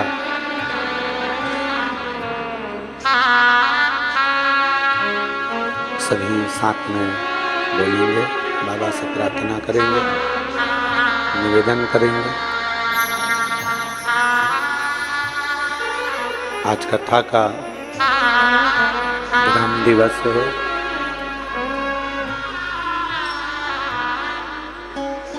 कहते हैं मेहमान जाते जाते कुछ देखकर जाते हैं, उसी तरह शिव भी शिव पुराण के विराम पर कुछ ना कुछ देकर जरूर जाते हैं। आप और हम सब मिलकर भगवान शिव को पुकारें, प्रार्थना करें।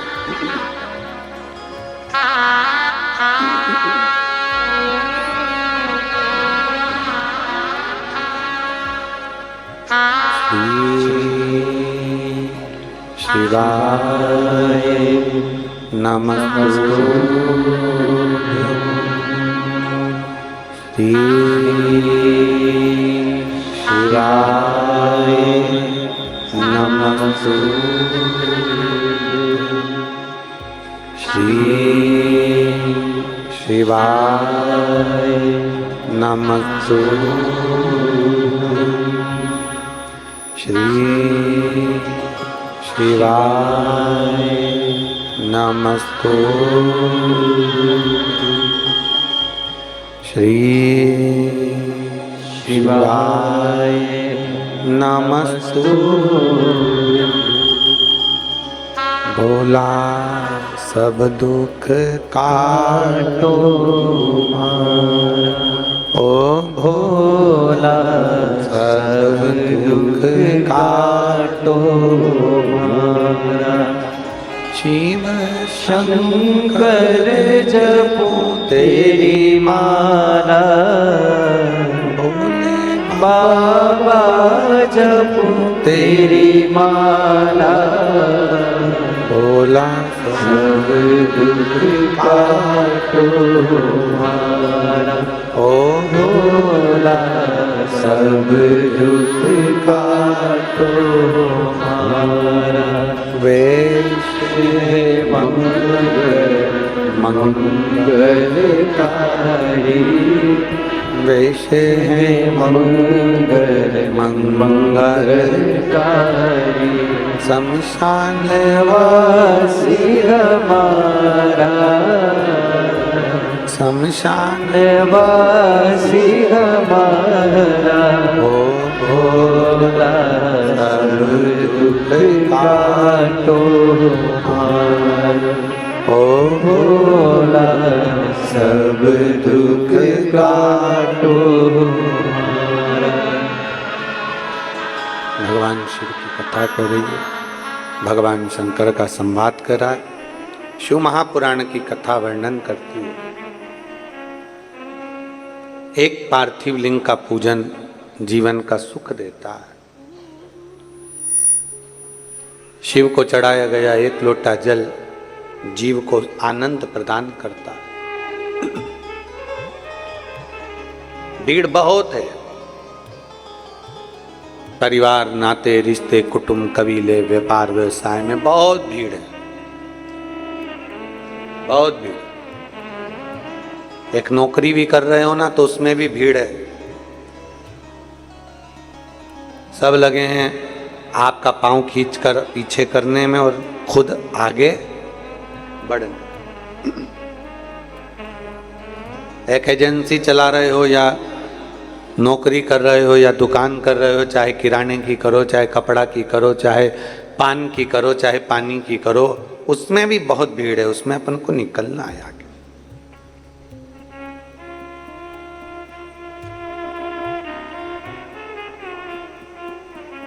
दुनिया लगी है कैसे भी, बस आपको ट्रैफिक में फंसाना है, आपको निकलने नहीं देना है, पर आपके ऊपर निर्भर करता है कि आप कैसे निकलेंगे।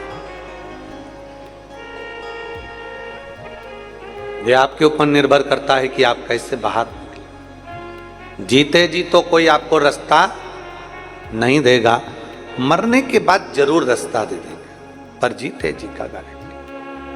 अपना रास्ता अपने को बनाना है, अपने को अपना स्वयं आगे बढ़ते चले जाना है, अपना रास्ता बनाते हुए आगे आगे निकलते हुए चले।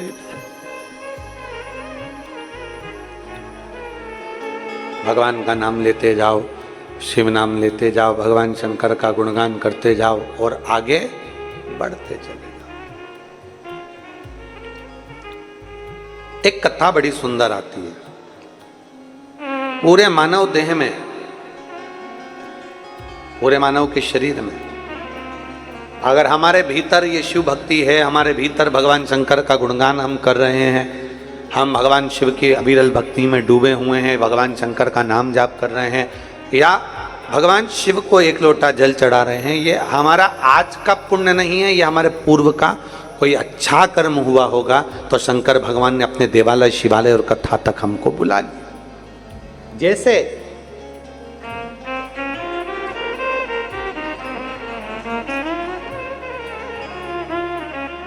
गन्ना, क्या बोलते हैं उसको, शुगर, गन्ना, यहाँ क्या बोलते हैं, गन्ना ही बोलते हैं, गन्ना, शुगर, उसमें चाहे समुद्र का पानी डाल दो, चाहे तुम नाले का पानी डाल दो, चाहे तुम गटर का पानी डाल दो, चाहे तुम उस गन्ने में कोई सा भी पानी डाल दो, पर गन्ने की मिठास में कोई फर्क नहीं पड़ता। गन्ना मीठा है तो मीठा ही रहेगा। करेला, उसमें तुम कितना भी शक्कर घोल के डाल दो, चाहे तुम उसमें कुछ भी अच्छी से अच्छी गुलाब जामुन की चाशनी डाल दो, चाहे तुम कैसा भी कुछ डाल दो, करेला कड़वा है तो कड़वा ही रहेगा, क्योंकि उसके अंदर वो गुण है।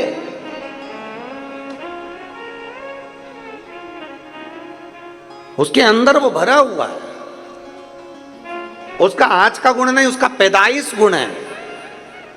अब गन्ना किसी भी पानी को डालो पर वो मिठास कम नहीं करता, करेला में कैसा भी पानी डालो पर वो कड़वाहट कम नहीं करता। उसी तरह आप विचार करना, आपके घर में 4 बहुएं हैं, आपके घर में 4 लोग हैं, आपके घर में 5 लोग हैं, बेटी है, बेटा है, परिवार है, माता है, पिता है, परिवार पूरा की पूरा है, बहुएं भी रह रही हैं, चाचा चाची भी रह रहे हैं, काका काकी भी रह रहे हैं, बुआ फूफा भी रह रहे हैं, सब कोई रह रहे हैं, तुम्हारे घर में सब है।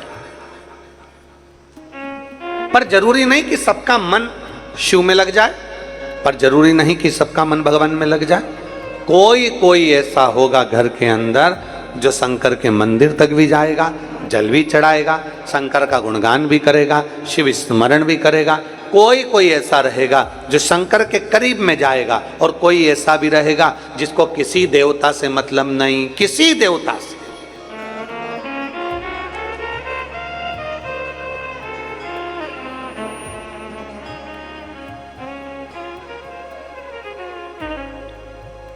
छत्तीसगढ़ में आप एक बदलाव जरूर देखे होंगे।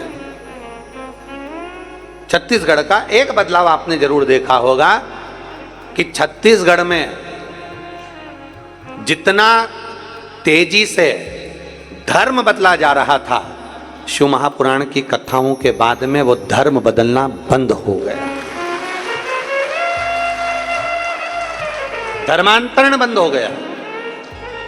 छोटे छोटे गांवों में लोग, कोई मंदिर नहीं, कोई शिवालय नहीं, कोई देवालय नहीं, लोगों ने कह दिया था मंदिर मत जाओ, देवालय मत जाओ, शिवालय मत जाओ। छोटे छोटे गांवों के लोग, साधारण सीधे से लोग दूसरी जगह पर चले जाने लगे, फिर धीरे धीरे धीरे धीरे बदलते चले गए। बदल दीजिए। उनका नाम नहीं बदला, उनका आईडी प्रूफ नहीं बदला, नाम वही है, आईडी प्रूफ वही है, पर धर्म चेंज कर लिया। क्योंकि अगर नाम बदल लेंगे तो सरकार द्वारा प्राप्त होने वाली जो सुविधाएं वो नहीं मिलेगी। तो धर्म बदला पर उन्होंने नाम नहीं बदला। पर अब धीरे धीरे धीरे धीरे देवाधिदेव महादेव ने ऐसी कृपा कर दी कि ये शंकर की कथा छोटे छोटे ग्रामीण क्षेत्र के लोग भी सुनते हैं। तो उस छोटे से गांव में पहले शंकर का मंदिर नहीं था, पर अब गांव गांव में शंकर का शिवालय विराजमान हो गया। लोग जल चढ़ाना प्रारंभ कर,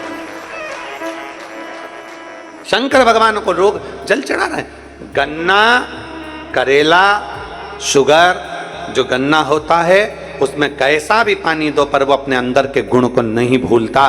करेले को कैसा भी पानी दो पर वो अपने अंदर के गुण को नहीं भूलता। शिवपुराण कहती है अगर आप शंकर के शिवालय तक जा रहे हैं, घर का और कोई व्यक्ति नहीं जा रहा, पति को रुचि नहीं है, बुआ को रुचि नहीं है, और घर की बहू लोटा भर के जल उठाई, सिर पे पल्लू लिया, चल दी। घर की माँ, घर का पुरुष, कई कई घर के पुरुषों को भी मंदिर में मन लगा रहता है, चले जाते हैं, उसकी पत्नी का मन नहीं लगता। सब बराबर थोड़ी ना होते। पति का मन लगता है तो कभी पत्नी का नहीं लगता, कहीं पत्नी का लगता है तो पति का नहीं लगता, कहीं बेटे का लगे तो बहू का नहीं लगे, बहू का लगे तो बेटे का नहीं लगे, कहीं कहीं बेटी का मन नहीं लगता, दामाद का मन नहीं लगता। तो ऐसा सब चलता रहता है। पूरे 5 उंगलियां जैसे बराबर नहीं, उसी तरह घर में रहने वाले सब बराबर नहीं हैं। किसी का मन लगेगा, किसी का नहीं लगेगा। आप दुखी मत होना, अपने अंदर ये विश्वास रखना, अपने भीतर ये विचार रखना कि गन्ने में कितना भी पानी दो पर उसकी मिठास कभी भी खत्म नहीं होती। कैसा भी पानी मिले, करेले में कैसा भी पानी मिले, उसकी कड़वाहट खत्म नहीं होती। उसी तरह जिसको परमात्मा ने शुरू से ही ढाल कर भेजा है और जो ढला हुआ है उसको कितना भी बदलने का प्रयास करो, वो शंकर के मंदिर तक चले ही जाता है, शिव की स्तुति कर ही लेता है, शंकर का गुणगान कर ही लेता है, कितना भी बदल।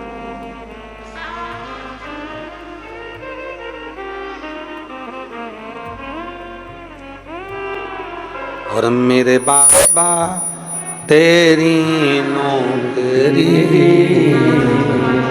सबसे बढ़िया है, सबसे खरी, तेरे दरवाजे की चाकरी सबसे बढ़िया है, सबसे खरी।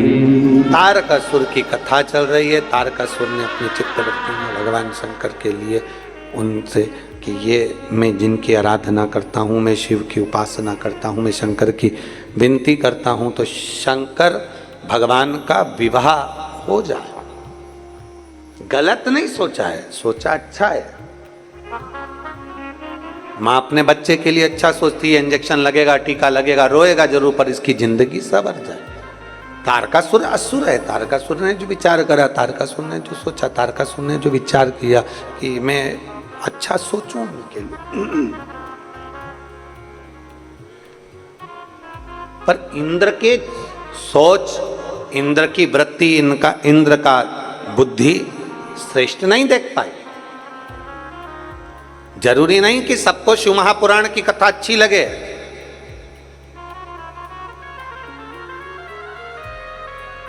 कोई जरूरी नहीं है कि सबको भगवान शंकर से रुचि उत्पन्न हो जाए।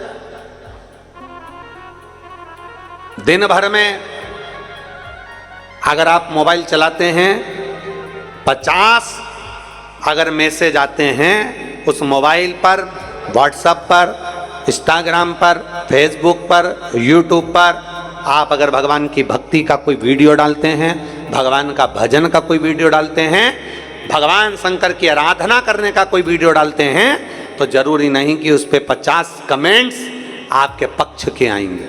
आप थोड़ा सा एक वीडियो टाकीज में फिल्म देखने का डालो, आप एक वीडियो मॉल में घूमने का डालो, आप एक वीडियो थोड़े थोड़े से छोटे छोटे वस्त्र का डालिए, आप एक वीडियो थोड़े से ऐश और आराम का डालिए, आपको 50 कमेंट्स आएंगे और 50 कमेंट्स ऐसे आएंगे, वाह क्या अच्छे लग रहे हो, क्या बढ़िया, क्या जोरदार, क्या जोरदार, क्या जोरदार।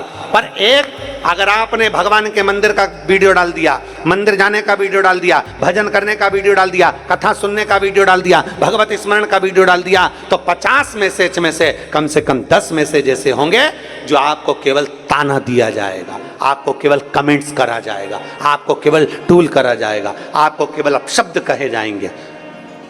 आप भी ढोंगी हो गए, आप भी इनके चक्कर में पड़ गए, आप भी प्रपंची हो गए, आपने भी ऐसा कर लिया। क्यों?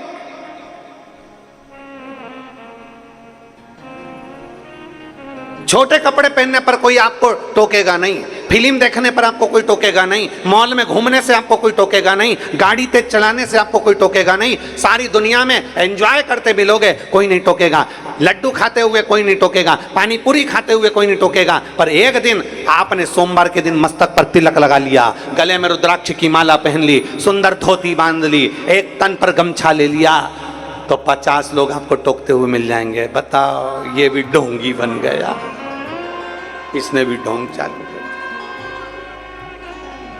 हंसेंगे लोग, ताना कसेंगे लोग, पर क्या किसको रोइए?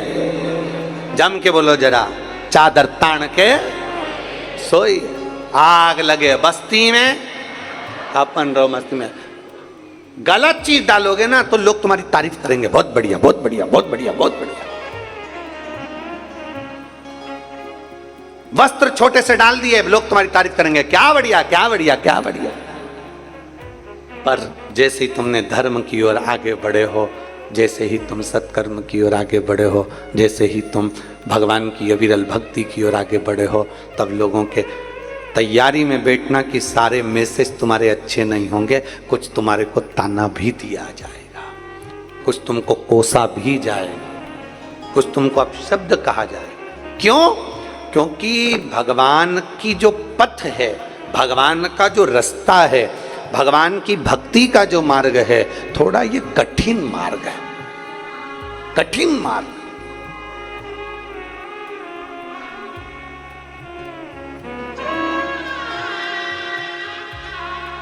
बहुत कठिन मार्ग है भगवान की भक्ति का, और इस मार्ग पर चलना कठिन है, बहुत कठिन मार्ग। अभी अभी कथा हो जाएगी, कई लोग कहेंगे बताओ अपने अपने वालों को बिठा लिया, बताओ ऐसा कर दिया, बताओ पास मंगवाए होंगे, बताओ ऐसा कर दिया होगा, बताओ वैसा कर दिया होगा। अरे तुम्हें तो प्रसन्न होना चाहिए। जो कथा सावन के महीने की मां मुंगेली में होने वाली थी, कहीं देवाधिदेव महादेव ने राजनंद गांव में दे दी, ये प्रसन्नता होना चाहिए।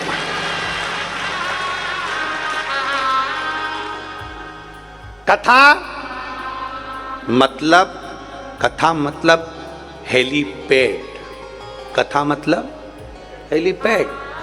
हाँ, हेलीकॉप्टर को उतारने के लिए चूने से एच लिख दिया जाता है, देखा है आप लोगों ने?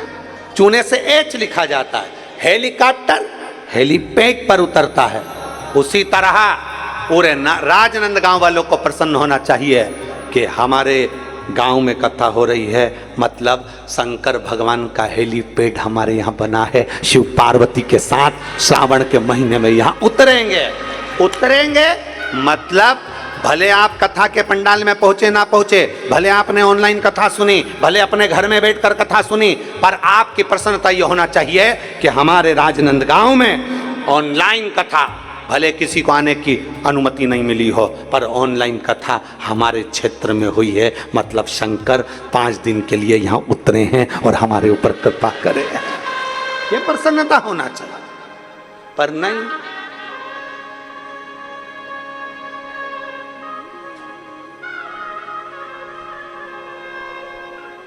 क्यों हो रही है? किसने कहा? कौन बोला? क्या करना? साधु था। जरा विचार करिएगा। आप गलत कार्य करिए, आपका सब तारीफ करेंगे। गलत कार्य की हर व्यक्ति तारीफ करता, पर अच्छे कार्य की तारीफ होना बहुत कठिन। भगवान का पथ बड़ा कठिन पथ है। मीराबाई भगवान के पथ पर चली, जहर का प्याला मिला, शेर के सामने छोड़ दिया, नाक का पिटारा मिला, मीराबाई ने अपना पथ नहीं छोड़ा। अब शब्द कहे मीराबाई को ताने पर ताने दिए गए।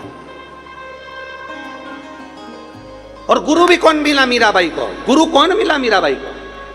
चमड़े का जूता बनाने वाले चर्मकार श्री रविदास जी, संत शिरोमणि श्री रविदास जी। और मीरा संकोच नहीं करती थी, मीराबाई से कहा तूने गुरु क्या बनाया? गुरु क्या बनाया तूने मीरा? तूने संत रविदास जी को गुरु बना लिया? अरे मीराबाई कहती है कि आज मुझे गर्व है कि संत रविदास जी को मैंने गुरु बनाया है, क्योंकि वो साधारण गुरु नहीं है, वो चमड़े धोने के बर्तन में से भी गंगा को प्रकट कर लेता है, तो वो साधारण नहीं हो सकता। ये लोग कहते हैं ना, मन चंगा तो कठोते में गंगा। ये कहां से चालू हुआ? संत रविदास जी से। संत रविदास जी महाराज ने, मीराबाई कहती है गुरुदेव मैं आपके लिए गंगा के घाट पर मैं आपके लिए आश्रम बना देती हूँ, मैं आपके लिए कुटिया बनवा देती हूँ, मैं आपके लिए महल बनवा देती हूँ, आप मेरे गुरु हो, मैं आपको गंगा के घाट पर ले जाकर बिठा देती हूँ। संत रविदास जी कहते हैं मीरा मुझे गंगा के घाट पर जाने की क्या जरूरत, गंगा तो खुद यहाँ आ जाती है। गुरुवर गंगा और यहाँ? हाँ गंगा यहाँ? हाँ। पानी पिलाऊं तुझे गंगा का? जिस बर्तन में चमड़ा धोते थे जूता बनाने का, उसी बर्तन में हाथ जोड़कर कहा गंगा मैया मुझे पानी पीना है, पिला दीजिए। हीरे की चूड़ी जड़ा हुआ हाथ उस बर्तन में से निकल कर बाहर आया, जिसमें जल भरा हुआ एक कलश था। रविदास जी ने जल लिया, मीराबाई को दिया, और भी लोग बैठे थे उनको दिया। कुछ कुछ ऐसे भी बैठे थे जो संत रविदास जी से चिढ़ते थे, उन्होंने जल नहीं पिया, कठोते से निकला, चमड़ा धोने के पात्र में से निकला, गंदे पानी में से निकला। कई कई ऐसे थे जिनको गंदगी नजर आ रही थी, पड़ा। कई कई ऐसे थे जिनको गंदगी नजर आ रही थी। अच्छा देखो ना, प्रयास करो कि अच्छा दिखे। और कई कई थे, अरे चमड़े के बर्तन में से जल निकला, हम नहीं पी सकते, कई लोगों ने छोड़ दिया। और मीरा और कई ऐसे थे जिन्होंने पी लिया। रविदास जी ने बाद में कहा मीरा ये साधारण गंगा का जल नहीं था, एक संत द्वारा विनय कर कर गंगा का बुलाया गया जल था। इसलिए मीरा मेरा वचन है, तुझे कोई दुनिया में मिले चाहे ना मिले, पर जब तेरा शरीर छूटेगा तो तेरी बॉडी तेरा शरीर मिलने वाला नहीं है। तू द्वारिकाधीश में समा जाएगी और द्वारिकाधीश तुझ में समा जाएगी।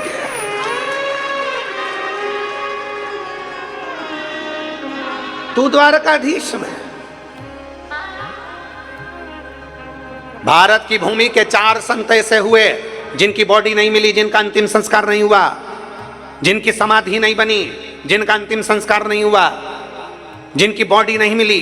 भारत की भूमि के 4 संत थे। पहले नंबर पर रामकृष्ण परमहंस, जिनकी बॉडी नहीं मिली, मरने के बाद जिनका शरीर नहीं मिला, प्राण छूटने के बाद जिनका शरीर नहीं मिला।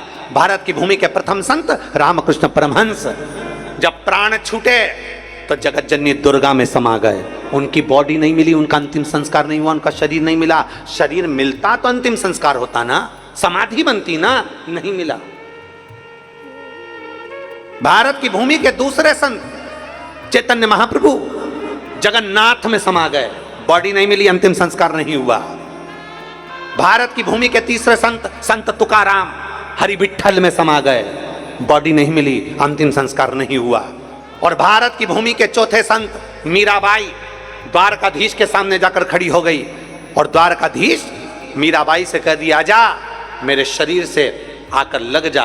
मीराबाई द्वारकाधीश की मूर्ति से जैसी गले लगी, भगवान का नीचे का हाथ बीच में से चटक गया और उसमें मीराबाई समा गई। भारत की भूमि के 4 संत जिनका शरीर नहीं मिला, जिनकी बॉडी नहीं मिली, जिनका अंतिम संस्कार नहीं हुआ, भगवान में शरीर समा गए। वो द्वारकाधीश के भीतर मीराबाई समा गई। क्यों? क्योंकि संत गुरु सतगुरु प्रबल था।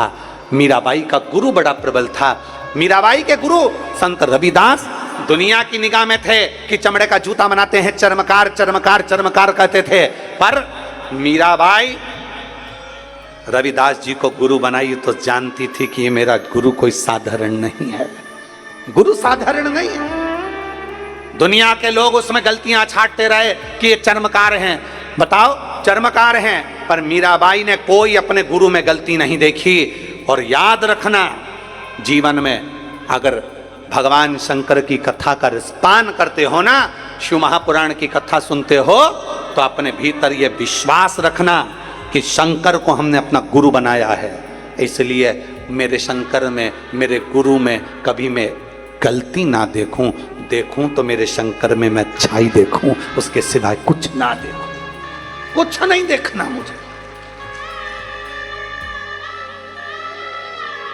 और मीरा कहती थी, मुझे एक बड़ो अभिमान के गुरु मेरा समर्थ है।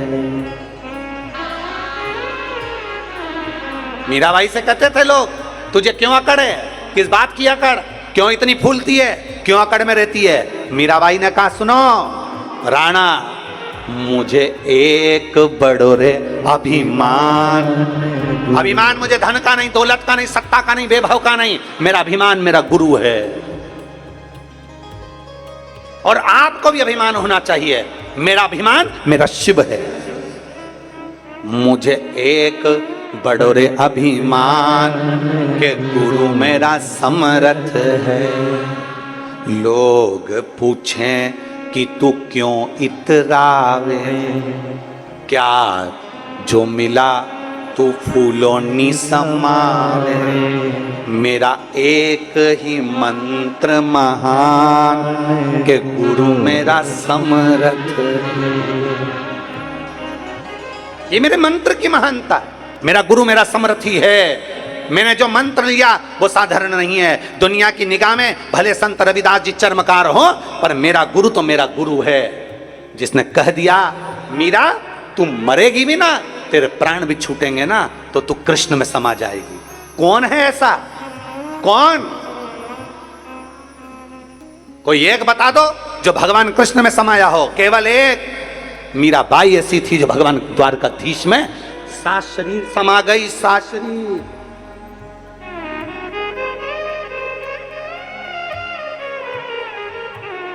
उसका विश्वास दृढ़ था, उसका भरोसा दृढ़ था। हम विश्वास कहाँ करते हैं? हमें तो लोगों ने कह दिया, किसी ने कह दिया, बताओ चंदन का तिलक लगा लिया, तुम तो ये बन गए, तुम तो वो बन गए, तुमने तो गमछा पहन लिया, तुमने तो रुद्राभिषेक कर लिया, तुमने तो ये कर लिया। दुनिया ताना देगी, दुनिया अपशब्द कहेगी। क्या मीराबाई को अपशब्द नहीं मिले थे? क्या मीराबाई को ताने नहीं मिले थे? क्या मीराबाई को गाली नहीं मिली थी? इतना अपशब्द मीराबाई को कहा गया, पर मीरा मीरा थी। उसकी चित्त वृत्ति अपने भगवान के चरणों में, गिरधर गोपाल के चरणों में और अपने गुरु के चरणों में लगी रही।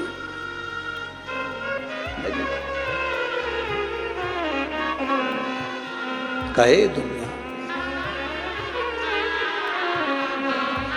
और उसके भीतर जो भक्ति थी वो भक्ति प्रकट हो। कहे दुनिया, कौन छोड़ेगा कहने से? बेटी की शादी पढ़ाई के चक्कर में 20 साल तक, 25 साल तक बेटी की शादी नहीं हुई। कितने साल नहीं हुई? जम के बोलो जरा। 25 साल तक क्यों नहीं हुई? क्या पूरे गांव में डोंगडी पीट कर बोले कि मेरी बेटी एग्जाम दे रही है, मेरी बेटी अच्छी कंपनी की तैयारी कर रही है, इसलिए मैं उसकी शादी नहीं कर रही हूं? बेटी अपनी है। अपनी बेटी अगर पढ़ाई कर रही है, 25 वर्ष तक शादी नहीं हुई, तुम्हारे घर के लोगों का पेट बाद में दुखेगा, पर दुनिया वालों का पेट दुखना चालू हो जाएगा। अपने ही रिश्तेदार, अपने ही संबंधी एक ही बात कहेंगे, अभी तक बेटी है, अभी तक शादी नहीं करी, अभी तक। अब तुमसे कहने जाए कि नौकरी की तैयारी कर रही है, एग्जाम दे रही है, अभी पढ़ लेने तो अच्छी पढ़ेगी, बाकी की तो पूरी जिंदगी उसको घर ही संभालना है, पर पढ़ रही है, विद्या अध्ययन कर रही है।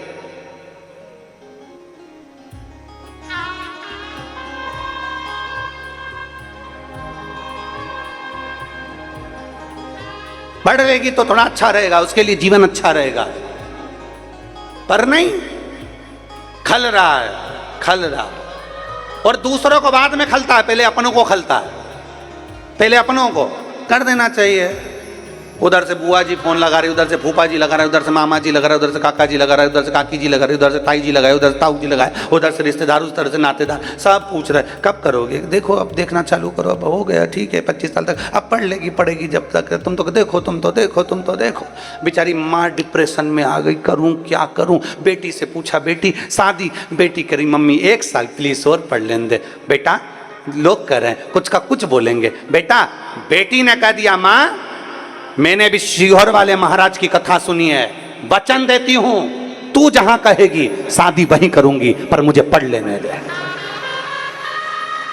मुझे पढ़ लेने दे, मुझे अध्ययन कर लेने दे। पर नहीं, इसीलिए हम एक लाइन कहते हैं, आग लगे बस्ती में अपन रहे हो मस्ती में।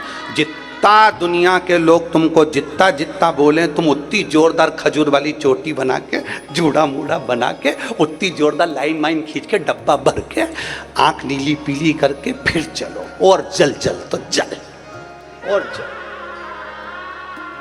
मैं तो चली वृंदावन राणा, मेरे तो भाग जगे और तेरे महलों में आग लगे। अपने कौन सा फर्क पड़ता, अपनी मस्ती में जियो, अपने आनंद में जियो। हम दूसरे के आनंद में जीना चाहते हैं। उसने ऐसा कह दिया मन उतार लिया, उसने ऐसा बोल दिया मुख उतार लिया, उसने ऐसा कह दिया मुख उतर गया। काहे को उतारना मुख, काहे को उतार। प्रसन्न में जाओ, दिन भर टेंशन में मत रहो कि बहुत चिंता में, बहुत चिंता में, बहुत चिंता में। काहे का चिंता, तुम अपना मानते हो ना इसलिए चिंता है। एक पत्र है,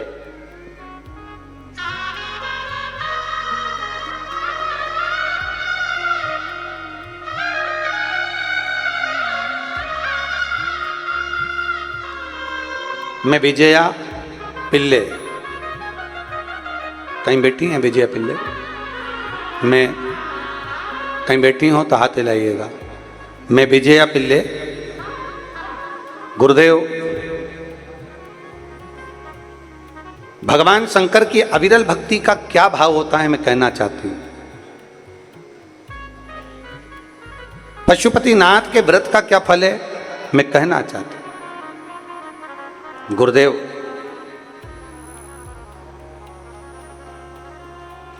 मेरी 22 साल की बेटी है और उसकी केवल एक रुचि है कि मैं गवर्नमेंट की नौकरी करूं। तो हमने हमारी बेटी से कहा कि अभी तेरी उम्र 22 साल है, अभी थोड़ा समय और मेहनत कर। मेरी बेटी मुझसे कहती है भले 22 साल की हो गई, पर वो सियोर वाला महाराज तो कहता है कि जब मेहनत करोगे तब फल मिलेगा। मेहनत खाली नहीं जाती, परिश्रम खाली नहीं जाता। वो सियोर वाला महाराज कहता है चौगनी मेहनत करो, फल जरूर मिलेगा। एक बेलपत्र शहद वाला प्रयोग करो, फल जरूर मिलेगा। मेरी बेटी ने पहली बार एग्जाम दिया और 22 साल की उम्र में ही उसने एग्ज़ाम दे दिया और एग्ज़ाम दिया। और मैं बाबा को आज धन्यवाद देती हूँ कि आज मेरी बेटी सरकारी स्कूल में टीचर बनकर पढ़ा रही है।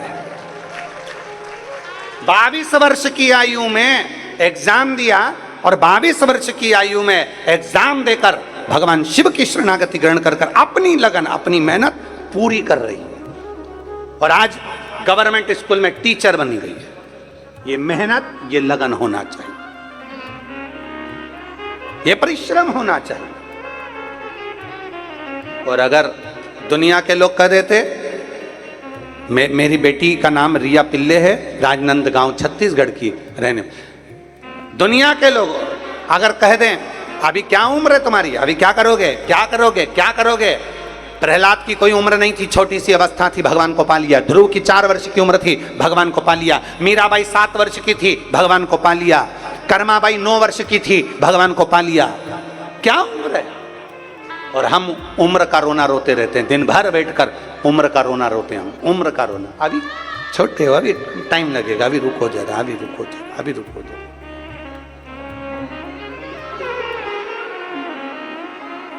कोई कितना ही टोके, कोई कितना ही अपशब्द कहे, तुम्हारी मर्जी है। बच्चे तुम्हारे हैं, तुम्हारे बच्चे हैं, अपने बच्चों को क्या पढ़ाना और कैसे पढ़ाना और कब शादी करना ये तुम्हारे ऊपर निर्भर करता है। दूसरे पर अपने बच्चे नहीं है। अपने बच्चों को कितनी एजुकेशन देना ये तुम पे निर्भर करता है। अपने बच्चों को क्या संस्कार देना ये तुम पर निर्भर करता है, दूसरे के बच्चे नहीं है। जब बच्चे हमारे खिला हम रहे, पिला हम रहे, पाला हमने, गोदी में हमने रखा, बड़ा हमने किया, पहनाया हमने, घुमाया हमने, तो दूसरे के कहने पर क्यों अपने बच्चों की लाइफ खराब करें। बच्चे हमारे पढ़ा हमने, बड़ा हमने किया, गोदी में हम रखे, इंजेक्शन लगवाए तो रात भर हम जागे, और बुआ जी ने कह दिया, फूफा जी ने कह दिया, मामा जी ने कह दिया, काका जी ने कह दिया। बच्चे उनने पाले थे, बच्चे तुमने पाले। उनकी एजुकेशन का ध्यान तुम्हें रखना, उनकी आगे बढ़ने की अग्रणता का ध्यान तुम्हें रखना, कोई दूसरा नहीं रखेगा। दूसरों ने कह दिया तुम्हारा बेटा ऐसा, दूसरों ने कह दिया तुम्हारी बेटी ऐसी, और तुमने मान लिया। नहीं, अपने भीतर वो विश्वास होना चाहिए, मेरे संस्कार। वो एक लाइन आती है, तूने मेरा दूध पिया है, तू बिल्कुल, आगे आगे तुम बोलो, तू बिल्कुल मेरे जैसा। अपने संस्कार अपने बच्चों में आना चाहिए। बच्चे हमारे गर्भ में हमने रखा, पूजन हमने उसके लिए कितने जग तप अनुष्ठान करे, उसकी लाइफ हम बनाएंगे। दूसरे के कहने पर लाइफ नहीं बनती है, अपनी प्रबलता में लाइफ बनती है। इस लाइन इस बच्ची ने लिखा, विजया पिल्ले जी ने लिखा है, मेरी बेटी रिया पिल्ले 22 वर्ष की अवस्था में जब टीचर बन गई, जब पहली बार वो बोली थी क्या मैं सरकारी नौकरी कर सकती हूं, तब पूरे लोग हंस रहे थे। और जब इसने मेहनत करना प्रारंभ करी, शंकर के मंदिर जाना प्रारंभ करा, और जब सरकारी नौकरी लग गई, तब दुनिया के लोग कहने लगे कुछ ले दे के लगी होगी, ले दे। और अगर ले दे के लगी होगी तो तुम्हारी भी औलाद है, तुम लगवा लो, तुम लगवा लो, तुम ले दे के लगवा लो। उस बेटी का परिश्रम नहीं दिख रहा, उस बेटी की मेहनत नहीं दिख रही। एक बेटी की लगनता, एक बेटी की मेहनत था, उसका परिश्रम, उस बेटी का, उस बेटे का परिश्रम वो दिखना चाहिए। दुनिया के लोगों को लगता है बहुत काम है रे, कितना पैसा आ रहा है, कितनी दुकान चल रही है, कितना पैसा आ रहा है, कितनी एजेंसी, कितना सामान, कितनी ड्यूटी, कितना पैसा, कितना पैसा, कितना पैसा। अरे पूछो जो दिन रात एक कर रहा है, दिन रात,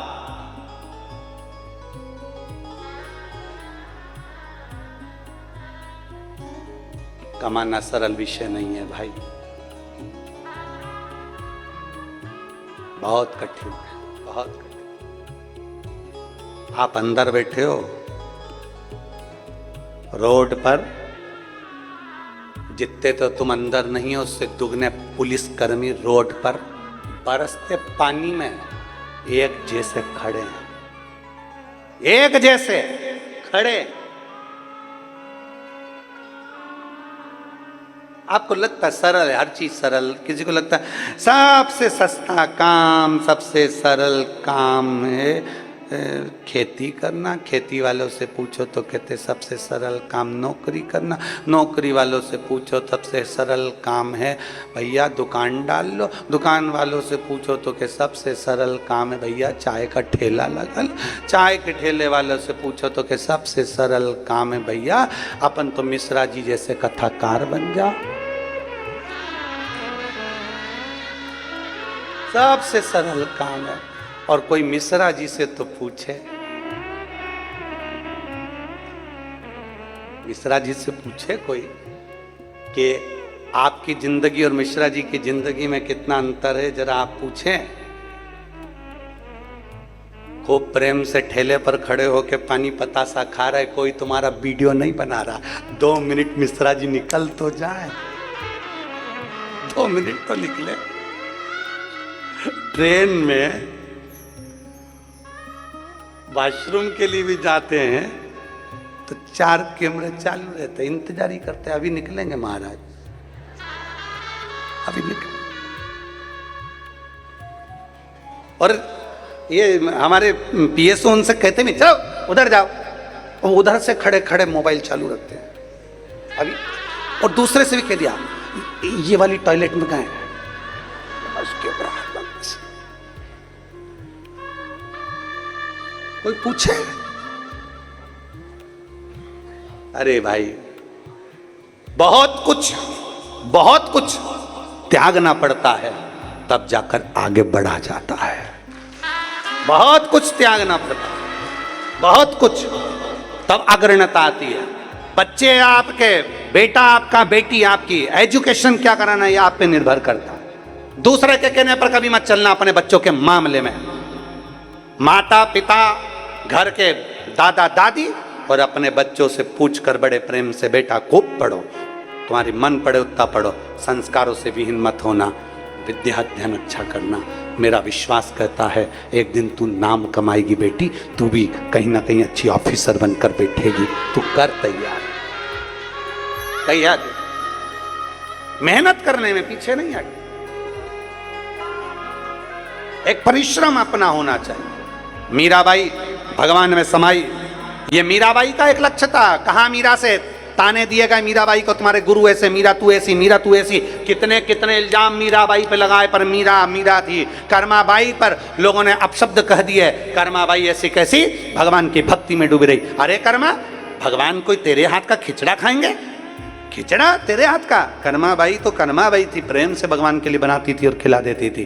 कर्मा तुम स्नान नहीं करी, कर्मा तुमने ये नहीं करा, कर्मा तुमने वो नहीं करा। कर्माबाई बोलती थी हृदय से अगर रिझाओगे, कल कथा में कहा था जहां बैठो वहां पुकार लो, जैसा मन है वैसे भज लो। दिखावे से शंकर प्रसन्न नहीं होता, भगवान दिल से प्रसन्न होता है, मन से प्रसन्न होता है। उसको रिझाने का तरीका केवल आपका हृदय। प्रसन्नता कोई रास्ता नहीं देगा, मार्ग आपको बनाना है। ट्रैफिक में से आपको निकलना है, ट्रैफिक में से निकलने की आदत डालिए। दुनिया के लोग अपशब्द कहेंगे, अपशब्द का ट्रैफिक है। गालियां देंगे, गाली का ट्रैफिक है। ताने देंगे, ताने का ट्रैफिक है। पूरे मोबाइल भरा पड़ा हुआ है ट्रैफिक से, पूरा मोबाइल भरा पड़ा हुआ है। पर आपको क्या पोस्ट करना है आप पर निर्भर करता है। आपको कौन सा फोटो डालना है ये आप पे निर्भर करता है। दुनिया अपशब्द कहती रहेगी, कमेंट्स मत पढ़ो, जितने कमेंट्स का बॉक्स है उसको बंद करके रखो और अपनी चीज दुनिया में प्रेषित करते रहो। अपन दो, अपन अपना कार्य करते चलो। अपन को कमेंट से मतलब ही नहीं, पहले से ब्लॉक कर दो। हमें कमेंट चाहिए ही नहीं। मैं चाहे ये करूं, मैं चाहे वो करूं, मेरी मर्जी। कमेंट्स का बॉक्स बंद करके रखो और अपनी फोटो खुद डालो। अपने को जो करना है वो करो। हम दुनिया के कहने पे थोड़ी ना चलेंगे, जो हमारी मर्जी होगी वो हम करेंगे। हम शंकर के भक्त, हम ओघड़दानी के भक्त, हम शिव की आराधना करने वाले। अपनी चित्त वृत्ति में चलो, अपनी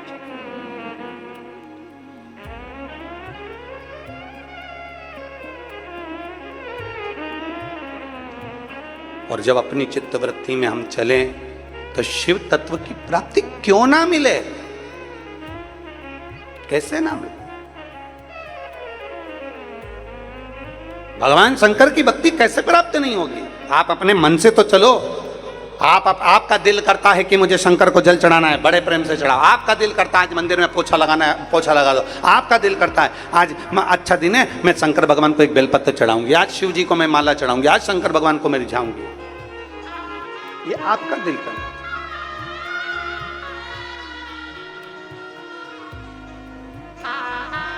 तुमरुका जी ने चंचुला देवी को कथा कही। चंचुला देवी का पति प्रेत योनि में था। एक संवाद तुमरुका जी ने चंचुला देवी को प्रसंग सुनाया सोमेश्वर भगवान का, सोमनाथ भगवान सोमनाथ। सोमनाथ का संवाद सुनाते हुए कहा कि चंद्र आसक्तियों में डूबने वाले थे, पर जब शरीर में काया का रोग बढ़ गया तब चंद्र आसक्ति से परे। अरे सावन महत्तम सुना है कभी आप लोगों ने? श्रावण के महीने का महत्तम। श्रावण के महीने का महत्तम कभी अगर सुना नहीं है तो एक बार उसको सुनना। अब आपको आज तो कथा का विराम दिवस है, परंतु सावन महत्तम सुनिए कभी योग लगे।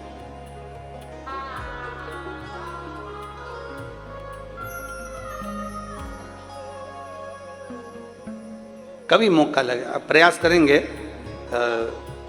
12 तारीख से जो 16 तारीख तक शिव महापुराण की कथा नया रायपुर में जो है, तो नए रायपुर में जो कथा चलेगी 1 बजे से 4 बजे तक, 5 दिन की कथा है और सावन भी विराम की ओर रहेगा।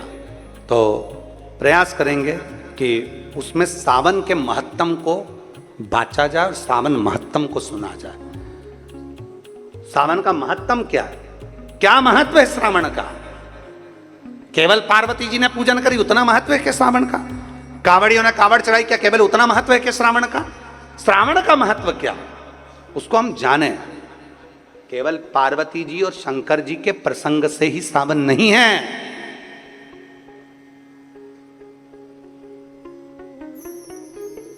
भगवान नारायण, भगवान ब्रह्मा, इंद्र की पत्नी, शनि महाराज की धर्म पत्नी, देवगुरु बृहस्पति के जुड़े हुए संवाद सावन के महत्तम में आते हैं। उसको सुने, उसको पढ़ें।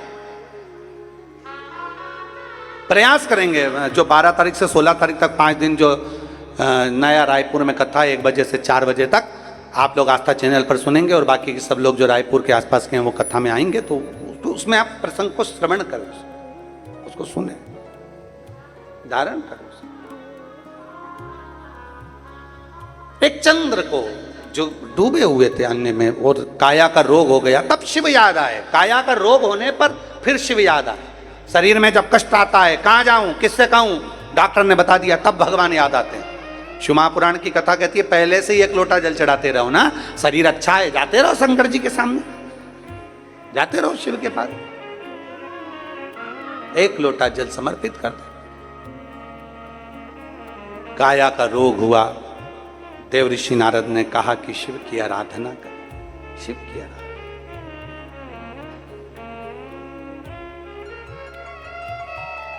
और अगर शिव की आराधना करी है तो ये फल तो मिलना ही है। करो आराधना तो आएगा। किस रूप में आएगा, कब आएगा, कैसे आएगा, ये उसके ऊपर निर्भर करता है। तुम्हारे ऊपर निर्भर नहीं करता, ये उसके ऊपर निर्भर करता है कि वो कैसे आएगा।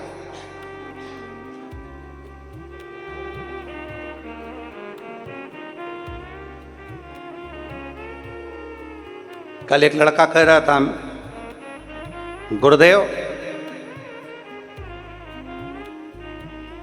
कोई मेरे साथ में बुरा करता है तो मेरा बदला लेने का बड़ा मन करता है, ले लूं क्या? तो हमने कहा ले ले, उसमें क्या दिक्कत। पर एक बात सुन, हमने कहा देख, हम बोल जरूर रहे हैं कि ले ले, पर ईमानदारी की बात कहें, बदला लेने से तेरा भला नहीं होने वाला। इतना जरूर है कि बदला लेने की जगह तू खुद बदल जा, तब तेरा भला हो सकता है। बदला ले लूं क्या? बदला लेने में तेरा भला नहीं हो सकता। और हमें मालूम था वो कौन सा बदला लेना जा रहा था, क्योंकि कल वो जब वो आया था तो वो वहाँ पर आया, मिल रहे थे वहीं पर, तो वहाँ मिलते मिलते उसका जूते कोई ले गया था और उसके जूते ले गए तो उसको गुस्सा आ गया। बदला ले लूं क्या? हम जानते थे उसके कोई ले गया तो ये किसी के ले जाएगा, बदला ले लूं क्या? तो हमने कहा ले ले, मना नहीं, पर बदला लेने से अच्छा है कि अपने आप को थोड़ा बदल लिया जाए। चला गया ना, ये समझ अपने ऊपर का कोई बोझ था, चले गया, चले गया, जाने दे। अब तू बदला ले ले और मालूम पड़े उसका दूसरे के तू ले जाए, फिर वो दूसरा ढूंढे, फिर वो तीसरे के ले जाए, फिर तीसरा, बड़े बड़ा कहाँ बदला लेना नहीं। बदलो, अपने आप को बदलो। जब अपने आप को हम बदल लेंगे तो बदला लेने की जरूरत नहीं पड़ेगी। अपने विचारों को बदलो, अच्छा है ले जा, मेरे 500 के जूते लेकर चले गया, 1000 रुपए के जूते लेकर चले गया, ले जा। ना जाने मेरा कौन सा एक काल आने वाला था, वो काल तू ले गया, ले जा। अपने आप को बदल लो, अपने भीतर को बदलो। चंद्रदेव को काया का रोग हुआ, शिव आराधना करी, काया के रोग से चंद्रदेव मुक्त होते हैं। आगे समय आता है और उसमें सुंदर प्रसंग का वर्णन करते हुए श्री मल्लिकार्जुन भगवान का वर्णन करते हुए भगवान शिव सोमेश्वर सोमनाथ बनकर विराजित हुए। भगवान सदानंद कार्तिकेय भगवान से रुष्ट होकर जब गए हैं तो शंकर पार्वती जी ने उनको जाकर मनाया, तो मल्लिकार्जुन के रूप में विराजमान हुए। फिर वर्णन आया है श्री महाकाल का। महाकालेश्वर भगवान दूषण नाम के राक्षस का संहार करने के लिए भगवान काल अधिपति महाकाल बनकर विराजमान हुए। महाकाल। अगला वर्णन है ओमकारेश्वर का। बिंद नामक पर्वत के तप करने पर भगवान ओमकारनाथ विराजमान हुए। फिर वर्णन आया है श्री केदारनाथ जी का।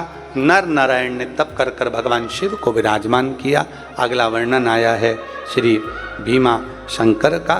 कुंभकर्ण के पुत्र भीम का भगवान ने संहार किया, भीमा शंकर के रूप में विराजित हुए। अगला वर्णन आया है काशी विश्वनाथ। मनु शत्रुपा ने तप कर कर भगवान शिव को विराजमान किया। फिर वर्णन है त्र्यंबकेश्वर का। गौतम बाबा पर गौ हत्या का दोष लगा और गौ हत्या के दोष से मुक्त होने के लिए बाबा ने माहिल्या के साथ मिलकर भगवान शिव की आराधना करी।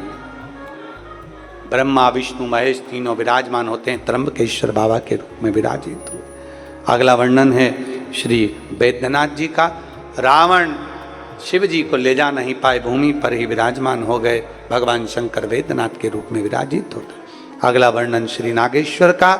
दारुक नाम के राक्षस का संहार करने के लिए भगवान शिव विराजमान हुए नागेश्वर के रूप। रामेश्वर। राम जी महाराज ने शिव जी के शिवलिंग की पूजन कर कर लंका पर चढ़ाई करी, रामेश्वर के रूप में विराजमान हुए। फिर वर्णन आया है कृष्णेश्वर का। सुधर्म नाम के ब्राह्मण की धर्म पत्नी घूष्मा के बेटे को शंकर जी ने जीवित किया था, इसलिए कृष्णेश्वर महादेव। ये 12 ज्योतिर्लिंग। चंचुला देवी का पति बिंदुक प्रेत योनि से मुक्त हुआ, सुंदर रूप धरकर भगवान शंकर की शरणागति में आया। भगवान शंकर की शरणागति में आकर निवेदन किया, ये आपकी कथा से आज मुझे वापिस अपना अच्छा रूप मिला है। कथा से आपने कहा, मैंने श्रवण किया। तुम रुका जी, भगवान तुम रुका जी कथा कर रहे थे शंकर जी के सामने, ईश्वर जी और गोरा जी के सामने, ईश्वर जी और गोरा जी के सामने। चंचुला बिंदु भगवान शिव के धाम चले गए, शंकर के धाम।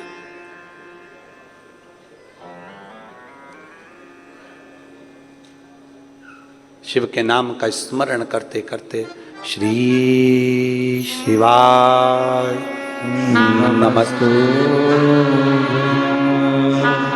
श्री शिवाय नमस्तु,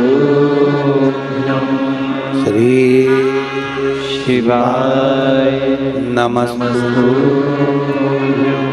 श्री शिवाय नमस्तु, श्री शिवाय नमस्तु। भोला सब दुख काटो हमारा, ओ भोला सब दुख काटो हमारा। शिव शंकर जपूं तेरी माला, भोले बाबा जपूं तेरी माला। भोला सब दुख काटो हमारा, ओ भोला सब दुख काटो हमारा। वेश है मंगल मंगलकारी, वेश है मंगलकारी। शमशान वासी हमारा, शमशान वासी हमारा। ओ भोला सब दुख काटो हमारा। ओ भोला सब दुख काटो हमारा। भगवान शिव की कथा कहती है, भगवान देवादिदेव महादेव का संवाद कहता है। भगवान शंकर ने अपने मस्तक की बेलपत्र उठाकर शिवपोथी को समर्पित कर दी, शिवपोथी को दे दी। कभी बन सके अपनी जिंदगी में शिव महापुराण की कथा को, जितने लोग आस्था चैनल पर सुन रहे हैं, फेसबुक यूट्यूब पर सुन रहे हैं, और जितने श्रोता भाई बहन इस हॉल के अंदर बैठकर कथा को श्रवण कर रहे हैं, बाबा से प्रार्थना करना, बाबा आप हमारी झोली खुशियों से ऐसी भरना कि जब हमारे क्षेत्र में शिव महापुराण की कथा हो तो एक बेलपत्री के बराबर हम भी सहयोग प्रदान कर सकें। ऐसी कृपा करना कि हम भी जिंदगी में एक बार शिव महापुराण के कथा के यजमान बन सकें।